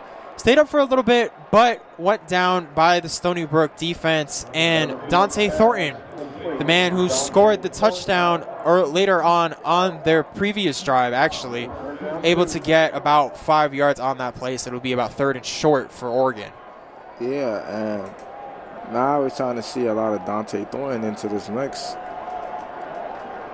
So Jay Butterfield looking to see what the Stony Brook defense has in store. It looks like it's going to be some pressure. They have another running back in now in the game. Seven McGee in as the premier back. So Jay Butterfield looks to take the snap. 3rd and 1 on their own 44-yard line. And he gets snuffed out that time by Tyler King, the linebacker. Great job by him forcing McGee to no gain. Yeah, and this is a great job by Tyler King coming up the B gap on the middle linebacker blitz and stopping the running back, and now bring up 4th down and 1. So 4th and 1 here on your own 44-yard line. You're kind of in no man's land. You're towards the middle of the field. Do you think Oregon should try to go for it here, or do you think they should just punt it away? Well, I'll say try to keep the offense on the field because it's 4th and 1, and this game is just pretty much over. But if they want, they could just punt the football and give the Seawolves another try. So 4th and 1 here on the Oregon 44-yard line. 6:55 left to go in this 4th quarter. And now with their 3rd quarterback in the game, Jay Butterfield, as we've mentioned, Anthony Brown only played the first half. He was 14 of 18 for 159 yards and a touchdown. Ty Thompson came in to start that 3rd quarter. He has been absolutely fantastic, 6 of 9 for 82 yards and 2 touchdowns. So now Jay Butterfield's in at quarterback for Oregon. And so far, you're up 30, you're by 30-plus points. As you're exactly right, Oregon is going to keep their offense on the field. They have a new running back under center this time, Byron Caldwell. But Stony Brook now taking a timeout, looking to see what Oregon has up their sleeve and what the formations they're going with. And with them calling their last timeout of this game. Now, again, this game is essentially over. Stony Brook is not going to come back, especially when you're down by over 30 points. So what do you think Stony Brook needs to do just to look towards the future here against Fordham. See what you got on your offense. You need to bring more offensive weapons for them. And with this drive, you're just going to see who's good in your offense and who's just not good. Or who's like second strings or third strings. Excuse me. So they actually called it a first down. So it's 1st and 10 now for Jay Butterfield at their own 44-yard line. He hands it off to Byron Caldwell, the premier back there, and he's able to get it to the Stony Brook 49-yard line, a gain of about 5 that time. Caldwell carries for the first down. So actually it was 4th down on that play, able to run it up the middle with Byron Caldwell and able to get that first down. Yeah. So Jay Butterfield under center now, 1st and 10 on their own 50-yard line. He tried to fake the handoff to his running back. He ends up giving off to Trey Benson, the running back, but held to a short gain there for about 2 or 3, so it'll be 2nd and 8 on the Stony Brook 48-yard line. Yeah, man. We're just seeing the Ducks trying to just burn off the clock and try to just put this game away. And that's exactly what you need to do if you are the Ducks. Yeah. So 2nd and 7 now on the Stony Brook 47-yard line with Jay Butterfield under center for Oregon, looking to see what the defense is giving him. He takes the snap, looks left, he throws left, but incomplete. Again, looking for Trey Benson in the passing game this time, but just a little off to the left that time, so it'll bring up 3rd down. So it'll be 3rd and 7 now for Oregon on the Stony Brook 47-yard line. Jay Butterfield saying, my bad. It was a bad ball thrown by him. Yeah, it just got deflected. So 3rd and long now for Oregon, 3rd and 7 for Jay Butterfield and this Duck offense on the Stony Brook 47-yard line. As Jay Butterfield now looking to take the snap. He takes the snap, fakes the handoff, throws it to that left sideline, looking for the receiver. He makes the defender miss, and he is able to get the first down that time. Great overall just awareness there by the wide receiver that time. Isaiah Crocker getting his first action. And that was just a good job by Isaiah Crocker, making his corner miss and gets it for a first down. And we're just seeing Oregon just milk down the clock. And so Jay Butterfield here taking the snap, hands it off to the running back, running to that left side. Brought down awkwardly there, and it's going to get a penalty for a face mask. Brought down awkwardly that time, Seven McGee, the running back, and Oregon just going to gain more yardage here on this play. Yeah.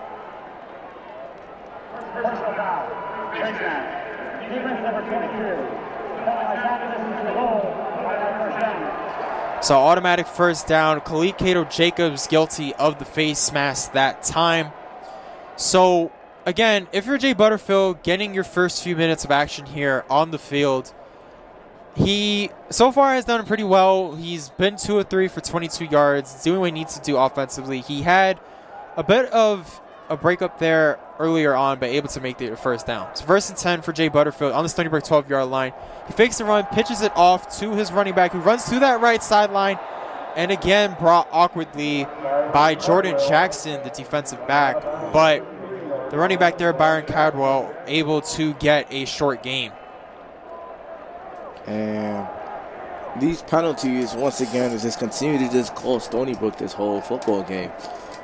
And I just put Oregon into nice range on the Stony Brook 5-yard line, and now they're on the 3-yard line due to that first down play. So 2nd and goal now for the Oregon Ducks on the Stony Brook 3-yard line after the run there by Byron Caldwell. Trey Benson in the game at tailback. They hand it off to Trey Benson, and he gets the touchdown for Oregon.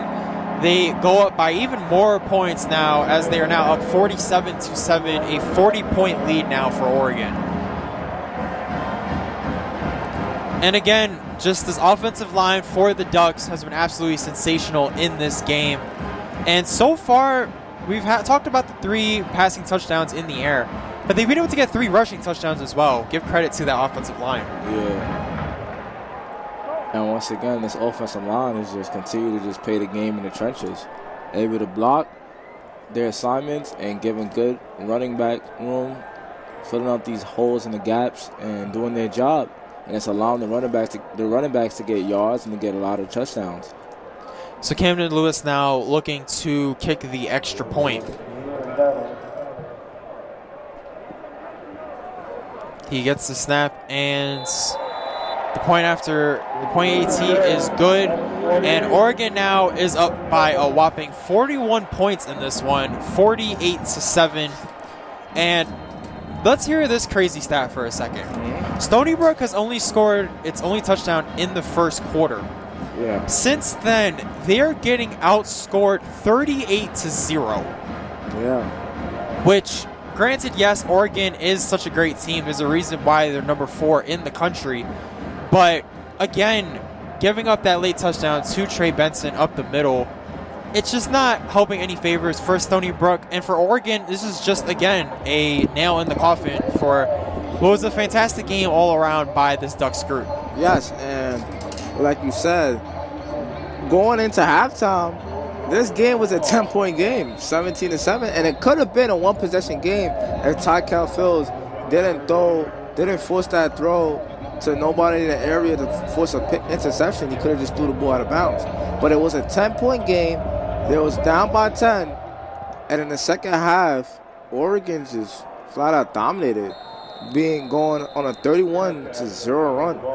So Camden Lewis kicks it away, a fair catch by Sean Harris Jr. at about the 9-yard line for Stony Brook.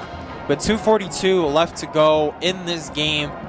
For Stony Brook, as we've been mentioning, so far I think they just need to figure out what other people on their roster they can possibly add for future games, because this game is essentially over.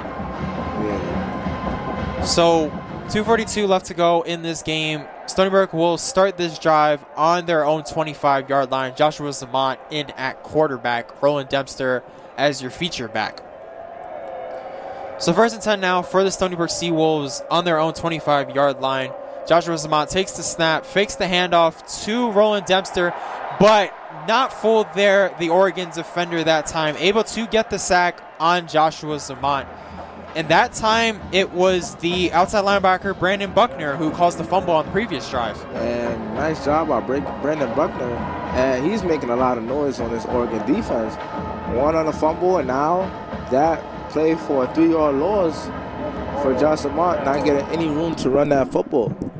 So it'll be 2nd and 13 now for the Stony Brook Seawolves on their own 22-yard line as Joshua Zamont looks to take the snap.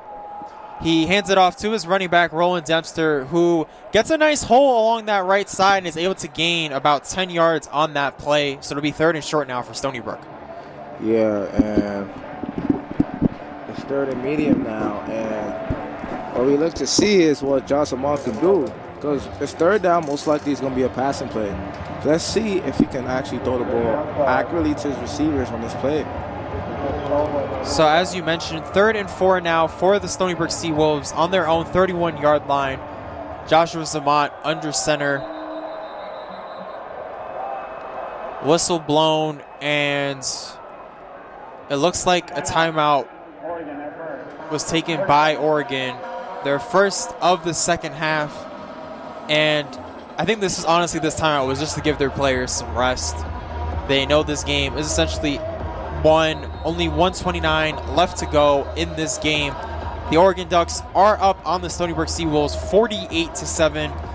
Stony Brook has been outscored by Oregon 31-0 in the second half, as Oregon again has looked absolutely sensational in the second half, holding Stony Brook to 0 points. Yeah.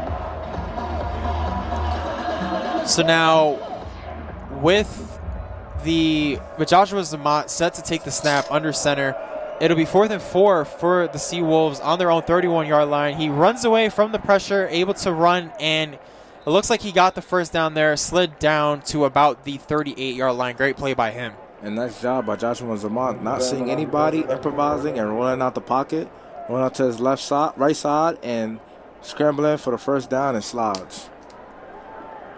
So it'll be 1st and 10 now for the Seawolves. Joshua Zamont under center, ball at the 36-yard line of Stony Brook. Joshua Zamont takes the snap, hands it off to his running back, and he is met at the line by Oregon for a short gain there. a great play there by Oregon, able to meet the running back in his tracks. Jaden Cook that time. Yeah. So as this game is winding to a close, with Oregon looking like they're going to win this game 48-7. Joshua Zabon here looking to just run out the clock here, it looks like. So it's going to be 2nd and long now for Stony Brook, and they handed off to Roland Dempster that time, only for a short gain. And it will be 3rd and short now for Stony Brook. And we just seen the Seawolves just making down the clock. Not a lot of time here left in this game. So 3rd and short from the 49-yard line. They take the snap, hand it off to Roland Dempster, and he is able to get the first down there. And with that, the game is over. And at the end of this one, Oregon 48, Stony Brook 7. The Ducks absolutely demolished the Seawolves at home in this one. And before we hand it back to Matt Mankiewicz in the studio, let's just talk about some of the keys for both of these teams. For Oregon, it was their run game, as we mentioned. Travis Dye and CJ Verdell both having absolutely phenomenal games, both combining for over 130 yards rushing. And although Oregon played 3 different quarterbacks, each of their quarterbacks played really well. Anthony Brown only playing in the first half, with Ty Thompson coming in that 3rd quarter and Jay Butterfield playing those last few drives. Yeah, and, well, we mentioned about these 3 quarterbacks, but I would like to mention a lot about Anthony Brown. Like, he really looked efficient out there. He was 14 for 18, 159 yards, and 1 passing touchdown with a rating of 170.3. And if he's able to play that efficient, this Oregon Ducks team is actually really scary, because if he's able to play efficient in a pass game, he's able to run, and it's going to lead a lot of open room for that running game too, because if he's able to throw that ball accurately and play efficient, then there's no stopping this Oregon Ducks offense. Agreed. And their defense too also played really well. We talked about Tyquell Fields. He was 10 of 23 for 131 yards. 3 bad interceptions. Yeah. 2 of them, again, we've mentioned his name all night here, Veron McKinley III, and the other to the other safety that time, Bennett Williams. So poor decisions there by Tyquell Fields when he was under pressure. But if we were going to take a positive thing from this game by Stony Brook, is that they were only down 10 at the end of the first half. Yeah. So they already showed that they can fight with this Oregon Ducks team. So, I mean, if you're the Seawolves, then you're able to just go against Fordham, learn your mistakes from this game and learn your mistakes for this season, and hopefully you can make a run in the CAA playoffs. And with Stony Brook losing by 41 points in this one, we were actually able to cover the spread here. We talked about how Oregon had such a huge spread in this game, and they were able to cover it and be able to beat the Seawolves team by 41 points. Yeah, and the spread was 42 points, and it was really close. Agreed. So whoever had that spread won a lot of money. Exactly. And for the positives for Stony Brook, their running game, when they did run the football, they did relatively well. Both Tyson Lawton and Seba Naquette able to combine for 82 yards on the ground, had 1 touchdown there, the only touchdown of the game, Tyson Lawton running to the edge. But besides that, not many positives for Stony Brook. They did have that 149-yard completion to Sean Harris Jr. on the deep ball. But honestly, Oregon kind of matched it on their own with Ty Thompson throwing a beautiful 54-yard touchdown to Dante Thornton as he came into the game late in the second half. Yeah. So as this game comes to a close, I'd like to thank you for joining alongside me. This has been Anthony and Mo alongside this WUSB broadcast. I'd like to thank you all for listening.